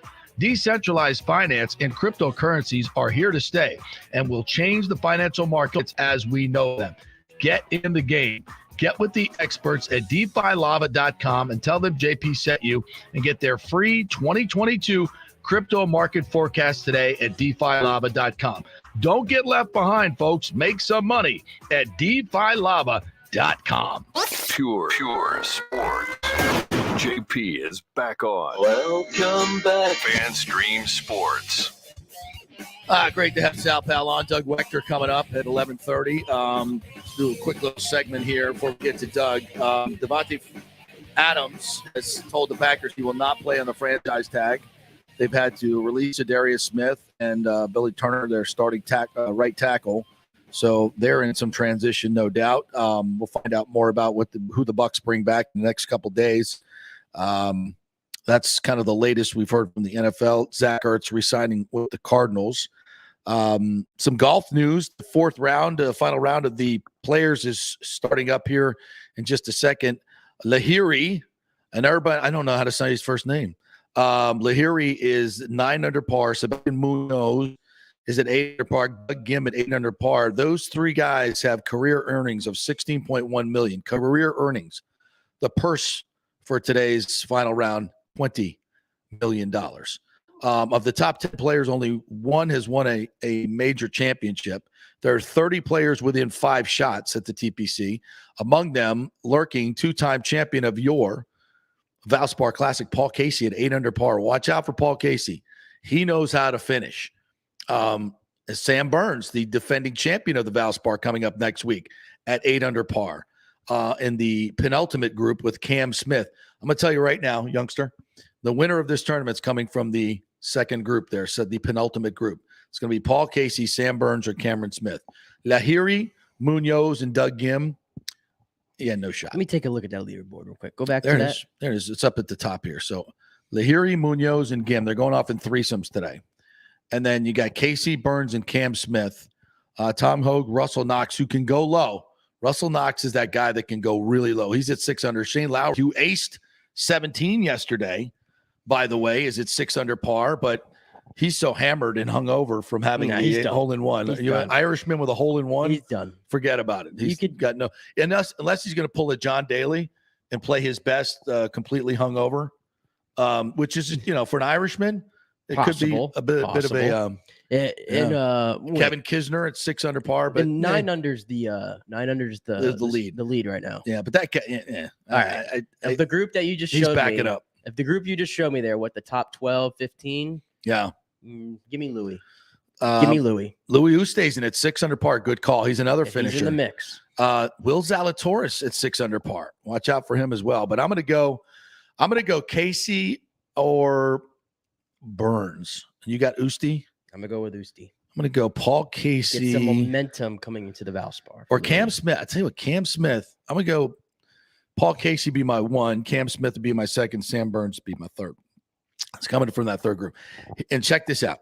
This is how hard it is to win at TPC. Since 1998, there have been 28 players to hold the 54-hole lead or co-lead at TPC. Only one, Stephen Ames in 2006, shot in the 60s in the final round. Jeez. In the 60s. Scoring average of the leaders, 74.2. Is that 74.2. What is it, like 2 over? Yeah, average? that's 2 over average for guys that have been shooting. If you're in the lead at 54, you're probably shooting 68, 69 average today. So on average, from the 3 days prior, you're going to shoot 5 to 6 strokes worse in your final round. On average, 28 players. That's a huge sample size. That's how hard it is to win the players with those finishing holes. It's so, and even from the beginning, can be so hard. I mean, you've seen low scores out there, and I think there's a low score out there to win this today because the course is super soft. From what I'm thinking, I don't think the wind's going to be nearly what it was this weekend. So this course is gettable. So that brings guys that can go low like a Russell Knox. Would you bring him in? I think Casey's a guy that's just such a great executor. He just executes shots so well. When he's playing well, he's not going to play poorly. Like he's not going to back up. Like I'm looking at with these conditions, 69, 68 is exactly where Paul Casey needs to be. And I think he can do that in his sleep most days. And I don't think, the pressure of the moment's going to bother him. He's 43 years old. So, Sam Burns, Cam Smith, very talented. So it's going to be fun to watch a Monday finish today. What else did I want to get to today? The Kyrie Irving, Kevin Durant thing. KD dropped 52? 53. But of course, we cannot talk about the on the court stuff, right? It's all got to be about the off court stuff. So I heard Michael Wilbon go off, and I love Michael Wilbon, but go off on Kyrie again. And it looks, what is the point of this vaccine mandate anymore? Michael Wilbon, please make me a scientific case that he needs to go get the shot. And by the way, I saw 2 particular articles this week, and a doctor, a highly qualified virologist who's been studying this vaccine, and they're discovering there are DNA issues with the mRNA vaccine. And this is because this is why. And Michael Wilbon's going, you had to take all these vaccines when you had to go to grammar school and all this. It's the most ignorant take in history, Mike. Do some effing research. This vaccine is not even close to those vaccines that were tested for 10, 20, 30 years and have been around for 60 and 70 years. This thing's been around for less than 18 months, and very few people know the long-term effects of it. All right. And there's a lot of data out there that's obviously not, you're not able to talk about in the United States, which, boy, that shouldn't be concerning at all, especially given the track record of all these things we weren't allowed to talk about that eventually come true, that you have healthy young athletes that don't need this shot. They don't need it for public health. They have natural immunity, which has been proven to be better than the vaccine. So there is no reason for this man to get this shot. And you don't know what the long-term consequences are. But yet you're going to sit up there on your dais and rip this guy unmercifully. And you still want him to go get this vaccine. It's unconscionable. You're going to make another person take an unproven, in the long term, you want to look at these old vaccines. Well, look at the track record of those things and how long they were tested compared to this. You have no idea what the long term is. And it's a completely new technology, this mRNA. So you have no idea. Why would you force a man to take something that is so completely new in terms of you want to talk about medicines and vaccines in the arena? It's a baby, and we know very little about it, the long-term effects. You want to force a man to take something that he clearly does not need. Think about that for a second before you pontificate on all that. All right, we'll take a quick break. Doug Wechter coming up next. Lots of news with the Rays and around baseball. Stay with us.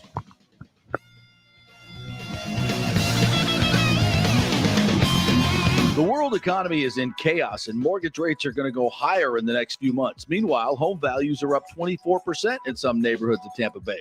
Do not miss this opportunity to refinance your home, get some much-needed cash to handle skyrocketing inflation, and fill up your car. Contact Scott Fitzgerald at American Mortgage Services. Even if you've recently refinanced, Scott can make the deal work because he charges no lender fees like the big boys do. He will also shop your loan around to dozens of lenders and get the best rates and terms. Let them compete for your business. The big banks charge huge lending fees. Customer service is simply a phone number with endless wait times. Scott is local and will personally take your call. Here's his cell phone number. Tell him JP said you could call. 813-294-7595. Scott's done over 3,000 loans, including many coaches and athletes. He will answer your calls and concerns and give you workable strategies to be smart with your money. Reduce your payments. It's not just what you make, it's what you keep. 813-294-7595 or email him at scott@amstampa.com. The health professionals at Bay Area Modern Medical Center want you to know it's time to commit to a new healthy lifestyle. It's literally a matter of life and death. 42% of Americans are considered obese, and being obese made you 3 times more likely to be hospitalized by COVID. So getting in shape is not just about looking better, it's about living much longer. At Bay Area Modern Medical Center, they take a very different approach to primary care. It's personalized preventative medicine. Christopher Lugo and his experienced staff are proactive in looking at your issues before they become a problem, encouraging a healthy lifestyle with proper diet, supplements, and exercise to optimize your active lifestyle, building up your immune system, not destroying it with poor nutrition and bad habits. So call for an appointment, maybe change your primary care, and get on a journey back to full health and health.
One 5636. He's covered millions for his clients.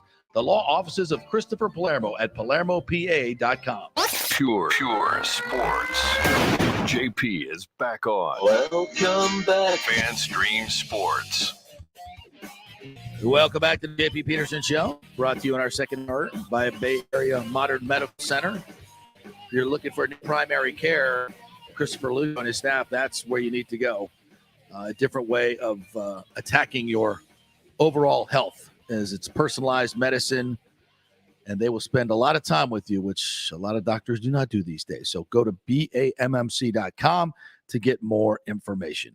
All right, let's welcome in our good friend. It's been way too long since we've spoken to the great Doug Wechter, former Rays pitcher, now Bally Sports Sun broadcaster, tremendous fisherman, unbelievable dad, tremendous husband. He's just the best in the world, the great Doug Wechter. What's up, brother? How are you?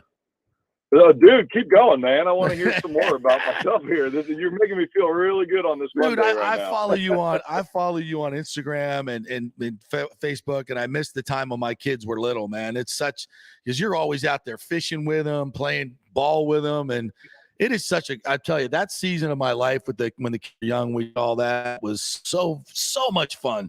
But then you're taking advantage of it, so kudos to you, my friend. Well, I appreciate it, man. I know I got guys like you and some of my friends who have been through it just telling me it goes way too fast, so don't miss any time with the kids. So that's what I'm trying to do. You're an all-star. You're a Pro Bowler there, baby. All right, hey, exciting times. We don't need to talk about the lockout, whatever. They figured it out. But I just see this Rays roster changing tremendously in the next week to 10 days. It's great to have a lot of players that we know and love, but I don't know if some of them are going to be here in the next few weeks. How do you see the roster shaping up just in general right now? What do you think? I mean, look, they're with the free agent market obviously going crazy here in the last couple of days since the lockout. We're going to see some activity from the Rays. We know that they don't just sit on the sidelines. They're going to do some moves. They're going to make some moves, and things are going to happen. And really, honestly, they're going to need to, because they have so many prospects. We've been hearing about the depth of this Rays organization for a long time, and we're starting to see all that depth come to the surface here. You know, Wander Franco making his debut last year. Obviously, he's going to be staying up. You got guys like Taylor Walls, Vidal Brujan, so these guys are all talents that the Rays need to find ways to get them involved at the major league level. I mean, they're way too good to be keeping down in Durham. So they got to get creative, right? And that's what Eric Neander is trying to do right now, find ways to get them involved. And, we got guys who've been hearing about trading for Kevin Kiermaier has always been one of the names that keeps popping up that they're interested in seeing who wants him or who would be willing to trade for him. So that's one guy that you can just keep an eye on and wonder if he's going to be making a move here prior to the season starting out. So we'll see. But, I mean, they're definitely going to be very active. Would love to see them maybe pick up another arm for the bullpen if they can. You can never have enough arms in the bullpen. Yeah. But really, I mean, no matter what, they're going into this season, and my God, how do you not love their chances, right? All the young guys now are a little bit more seasoned. The rotation is going to be on point. They got Corey Kluber coming in. If he can stay healthy, it's going to be, huge for them. They got that veteran presence. So it's good all around. Yeah, Kluber is interesting. If he can, kind of give us that Charlie Morton feel, that's awesome, because I think we were missing that a little bit last year. What do you think is going to happen with Glasnow at this point? I've heard people say there may be a chance for him to come back late in the season. Saw him at the Lightning game the other day. Looked great. I mean, I hear he's even actually throwing the ball a little bit right now. What's the word on Glasnow? Yeah, he's progressing well. I mean, as you would expect, this dude is a physical specimen. Yeah. Right? You would think that he's going to be able to rehab and knock out his rehab, really come back as he should be scheduled to later this year. Now, it's always interesting. You got a guy coming off of Tommy John that, they say that you can get back into throwing shape right around the year, maybe 14-month mark, right? Mm-hmm. But that doesn't mean that you're fully back. Usually you're back healthy enough to get on the mound, but you're not back with the feel of all your pitches, right? That takes around 16 to 18 months typically.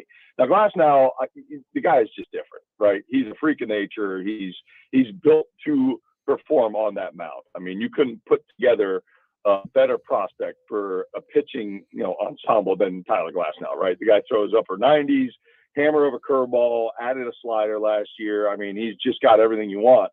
But the feel of the off speed is where you want to really watch him when he does get back to the point where he's throwing off the mound. Mhm. That'll tell you when he's back. He might be healthy enough later this year to see him on the mound, but they're not going to rush him to the point where they can't use him and he would be effective. So, and they obviously don't want to rush him back to where they would cause injury. So pencil him in at the end of this year, but that's you still got a long ways to go there. Yeah. And I don't know if this is a point where he can do this or not. But I was speaking with another major league player that had faced him, who will remain nameless, and said, when you're facing Glasnow, devastating fastball. It's even when it's coming, it's almost impossible to hit. He goes, but we know that his secondary pitches are not that good. It's hard for him to throw the curveball for a strike and doesn't really have an effective changeup.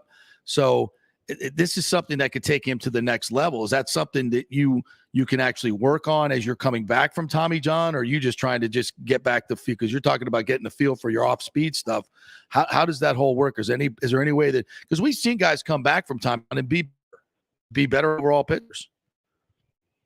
Right. And first of all, I want to question the fact that you were talking to some other major leaguer. Is that you're trying to break my heart here? I thought I was the only one you ever brought on your show. JP, well, I didn't say I brought him on my show. What's going on, bro? I didn't say I brought my, he might have been 6 beers. He might have been 6 beers in and talking shit, but whatever.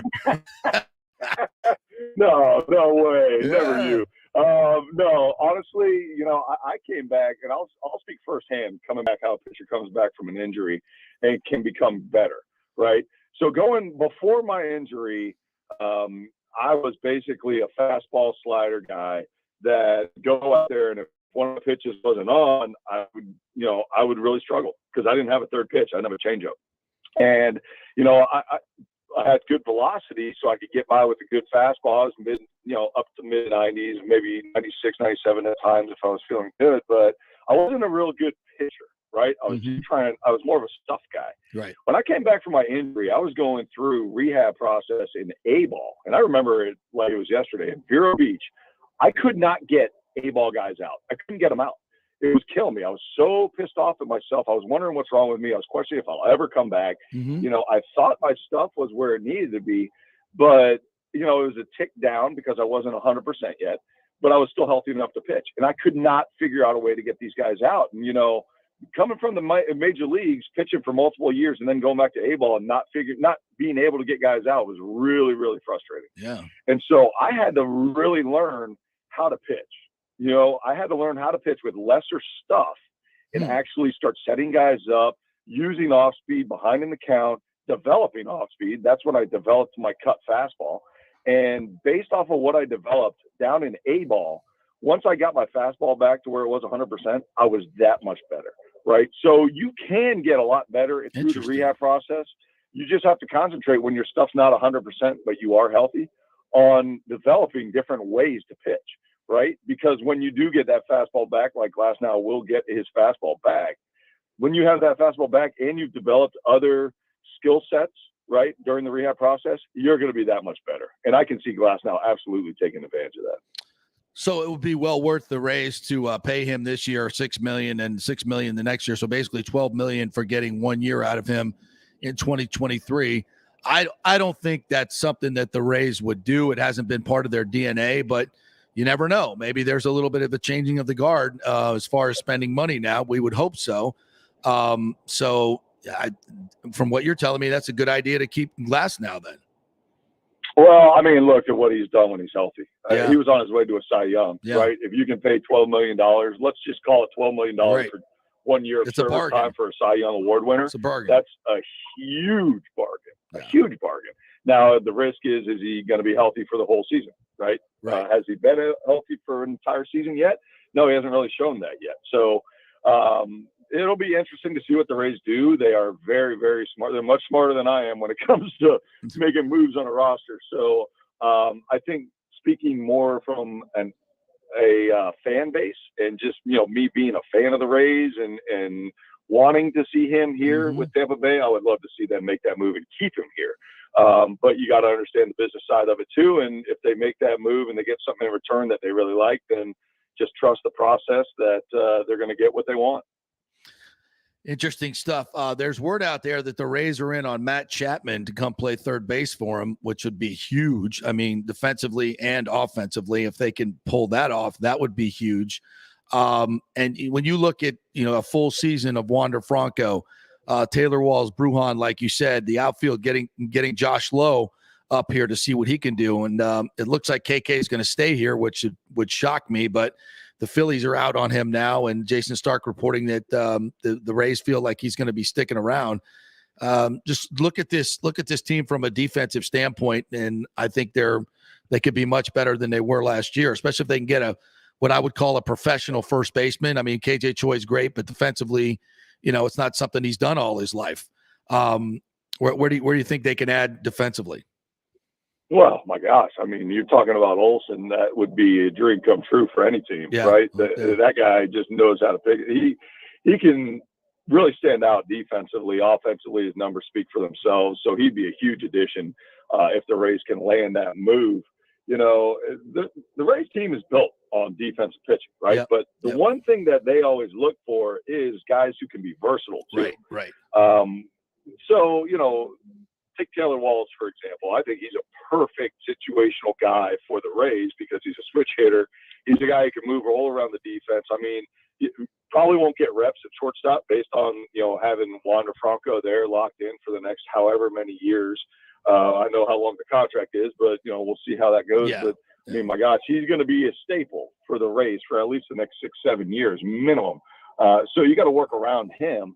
But Taylor Walls, if you gave him a chance at left side of the infield, he's a Gold Glove caliber defensive player. Yep. And then offensively, he can do whatever. So, guys like that is what the Rays have built themselves around, and that's who we're seeing come up in the minor league. So I don't know, defensively outside like Olsen, looking for guys like that, but they don't necessarily need to add, which is a great space and a great spot where you want to be going into spring training. Right. I mean, I always remembered when I was playing for the Rays, it was like, man, we still need 4 or 5 different pieces. You got to add this and this and this. Yeah. Right. And so now you fast forward to where they are and where this organization is. I mean, every other organization is looking at the Rays formula and saying, man, how did they get so stacked? Because they don't need anyone and they can roll in and still be favorites in the East. And so that's a great position that they're in, but I'm with you. I still see some moves being made. Mm-hmm. And man, again, if you can land Olsen, how would you not want to do that? Oh, fantastic. Those guys would fit in so well here. All right, partner. Here, last question for you, because this seems to be a huge mystery. So they've outlawed shifts. Does that take place this year, Nick? I think so. I believe it does. I believe it does. How the hell are they going to legislate this? Like, are they guys going to are there going to be lines on the field that you can't cross? Are there going to be boxes that you have to stay in? Are you allowed to move as the pitch is I mean, it seems ridiculous. First of all, they did. Yeah. But you're a pitcher though. Maybe you like it. I don't know. No, I'll tell you what. I hate that they did it too, because look, I'm a pitcher, right? Yeah. And so I meant that the other way around. I'm going out there and if I'm pitching to you, if you're hitting 90% of your hits to right field, I want my defense in the right field. Yes. Right? Yes. And I'm going to pitch away. I'm going to say, hey, look, I'll throw you away. Prove to me you can hit it, and then I'll make the adjustment. Right now, we basically told these hitters that, hey, you don't have to make any adjustments. We'll make adjustments for you just so you can have better numbers. Right. That's why I don't like it. I don't like that at all. The fact that they're trying to add more offense in the game, I think there's other ways to do it. I think it's ridiculous that they aren't telling these hitters, professional hitters, that they have to make an adjustment. Right. Instead, we on defense have to make the adjustments so they can have better numbers. It just doesn't make sense to me. The way they're going to regulate it is, this is from what I understand, and I'm sure things can change. It's very fluid. But, you have 2 guys on each side of second base, and they have to have all 4 infielders have to start in the clay from what, okay? So I don't know how you get around that. I don't know if you can take your left fielder and put him in the right field, and all of a sudden you have 3 guys in right field still, right center.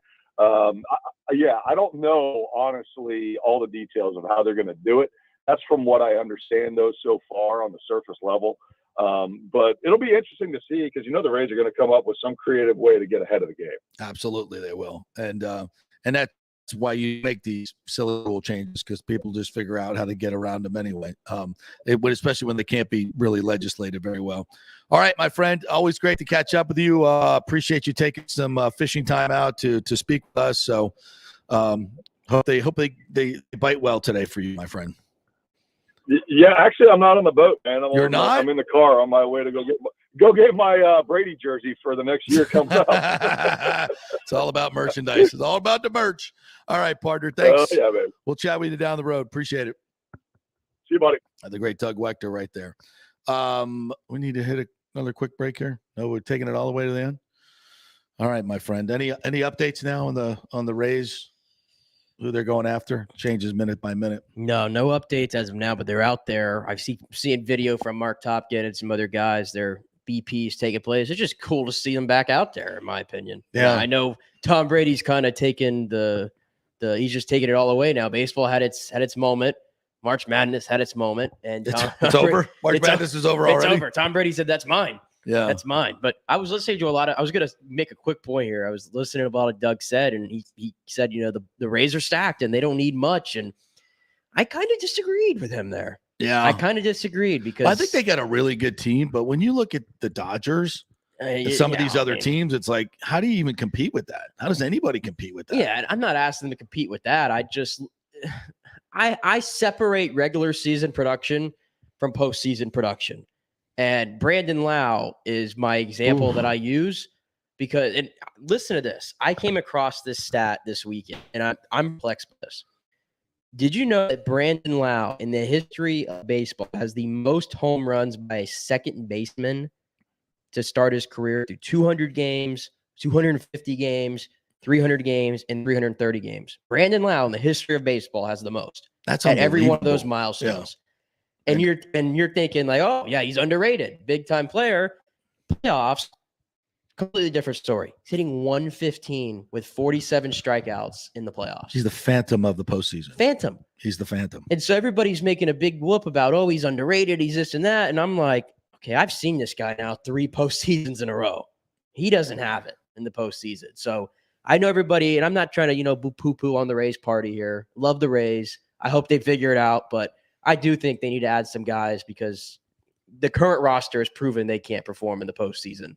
The hitting roster, which is when it's most challenging. Where you face the best pitching staffs. Yeah, and especially ones that cheat. I'm just saying, if the goal is to win a World Series, I don't think the Rays have the roster for that. I just don't. Well, it's to play meaningful games in September. You know that. I guess so. Yeah. I guess so. And that's why I think this would be a nice year, especially knowing that our owner has so much money in the bank, that he could go out and spend a little bit of it and bring in some of these guys that could do it. But the other thing about it is you got to have guys that want to come to play here. Mm-hmm. And one thing I've learned in this offseason and talking to more players that the Trop is so bad. Like, players hate the Trop, literally cannot stand playing on that carpet, the lighting. They hate the Trop. They don't want to come here and play. Hell, Willy Adames couldn't freaking pick up a ball for anything. He goes to Milwaukee, becomes an all-star. Yeah. I mean, but it's an odd place to play, and guys don't like it. And there's no reason we still have this stupid ass thing. If we had an owner worth his salt, he would have done that ordeal 4 years ago. We'd be moving into it this year. Wouldn't that be nice? Wouldn't it be nice? Yeah. Now we're still 4 years away from having a stadium. I think it's going to happen, but it's still 4 years away, and it's all because of this greedy dude who wants to defraud all his partners allegedly, and St. Petersburg and Tampa, and away we go. But baseball is here now. The team is here now, and can they please spare us the obligatory Stu Sternberg interviews this year? I'm just not interested in anything he has to say. Like, it's seriously, it just pisses me off. I just would just divorce him from the entire time. I love the baseball team. I love the baseball people. Neander, Cash, all the players, they kick ass. Him, just no more. Well, that's why I'm focusing on the baseball side of things. Okay. That's I did bring it up. You did bring it up, but I'm focusing on the baseball It's hard side. for me to, it's like, It's hard for me to separate. Gotta separate that. You gotta separate. It's like, you know, it's like Michael Jackson in the music. Do you separate it? Can you separate it anymore? Like the political bent of some of the, like, I used to be the huge Springsteen fan. Now I just can't listen as much anymore. It's hard to separate for me, you know? Oh, I know it's hard to separate for you. I know. Trust me. I know. Speaking of Michael Jackson, did you see the Netflix thing that was on Twitter? No, this week? I did not. So you know how they put up like things you have watched or something, you know? Yeah. So the juxtaposition was the promo squares. It was Michael Jackson like laying down and, you know, on the cover of what is that album, Bad or one of them? Yeah. He's laying down, and then next to it was the Sausage Party one, which is like a sausage, and the third tile was Home Alone with Macaulay Culkin right next to it. So Michael Jackson, That's bad, man. Sausage That is Party. bad. I gotta retweet it for you guys. You just looked at it, you just went, that's bad. That's bad. So it's hard. What I'm saying is hard for me to separate. You know, like when I talk about the Rays, it hangs in the You gotta air. Take it out. Take it I out. can't. I don't because he has nothing to do with the on-field product. So Yes, he does. So I Yes, I he don't does. even worry about it. It cost me Charlie Morton and Blake Snell last Whatever. year. It's over for me. It's over. It's over for me. The season. We had a started. It's chance. over for me. But it's gone now. It's over now. It's over. So Mike White gets I think the University of Florida Gator fans wanted him out. And he goes to Georgia. The Dunedin native grew up here, I guess. Goes to University of Georgia, who had 6 wins this year. That's for an SEC team to have 6 wins. Like, I mean, but it's Georgia. That's horrific. Like, do you associate basketball with Georgia? They've had some good teams. I mean, you got everything you need, for God's sakes. You got a huge, unbelievable facilities. You got everything you need. There's talent-rich state in Georgia. They got Anthony Edwards, the number 1 player in the class, like 2 years ago, and they didn't do anything with it. I don't think they even made the tournament. Yeah. So And Tom Crean is a pretty good coach, and to go there and be awful. It's awful. But you won't find one Florida fan who's disappointed or No, upset. I mean, no. they wanted him fired. I wonder who they save Florida money there. I wonder if they get Billy Donovan back. Can he can't be having fun in OKC. That's got to be maybe come back to your old stomping grounds. He didn't want to leave, and maybe shouldn't have. No, and that's why Mike White never had a chance because he had to follow that guy. White became the latest SEC coach to exit after losing in Tampa. Georgia's Tom Crean, Missouri's Quanzo Martin, and LSU's Will Wade were all fired after losing their last game at Tampa. Interesting. All right, and of course, no FSU in the tournament. No, Miami made it by the skin of their teeth. They get in. No Florida. Although the Florida FSU ladies teams are both in, so that's good. Yes. USF made the tournament. UCF as well. is the higher ranked team. saw And they that. play Florida in the first round. Yeah, how about that matchup? I think in the women's. does USF play Miami, right? Yeah, that's So right. they did interesting. that on purpose. Well, that's good. We need more of that. Yeah. I'm actually more excited to watch those games than I know maybe on the big tournament. I know on the men's side, everybody started their bitching and they're complaining yesterday. So and so got screwed. Which There's granted, 68 teams now. Good Nobody's God. getting screwed. Granted, it is kind of weird. Tennessee won the SEC tournament, beat Kentucky 2 out of 3 times, beat Auburn, and yet Auburn and Kentucky are ahead of Tennessee in the seeding. Interesting. It is weird, but come on, folks. Yeah. People just bitch about everything about college sports. You will forget all about it when there's madness going on this week. Yeah. Hopefully, hopefully we have some good dramatic games this week. I'm just so down on college basketball. I can't, Gonzaga looks phenomenal again. There are a lot of people like Arizona. I'll get the first look at any of these teams probably in the tournament here. All right. Our thanks to Sal Palantonio, who joined us, John Ledyard from Pewter Report, and of course, Doug Wecker. That's an all-star cast today. That's a hell of a show, folks. More worth exactly what you paid for it. We're here every day doing it 2 hours, the best local Tampa Bay sports talk program around. So join us each and every day. If you miss it, live 10 to 12, catch us on our app, FanStream Sports. Just download that. Really easy to get it. We're on Twitter. You can rewatch it there. You can rewatch it on Facebook. And, of course, YouTube. Subscribe to our YouTube page and watch it there as well. And Apple and Spotify will have the podcast. So thanks for joining us. We'll be back tomorrow. See you then.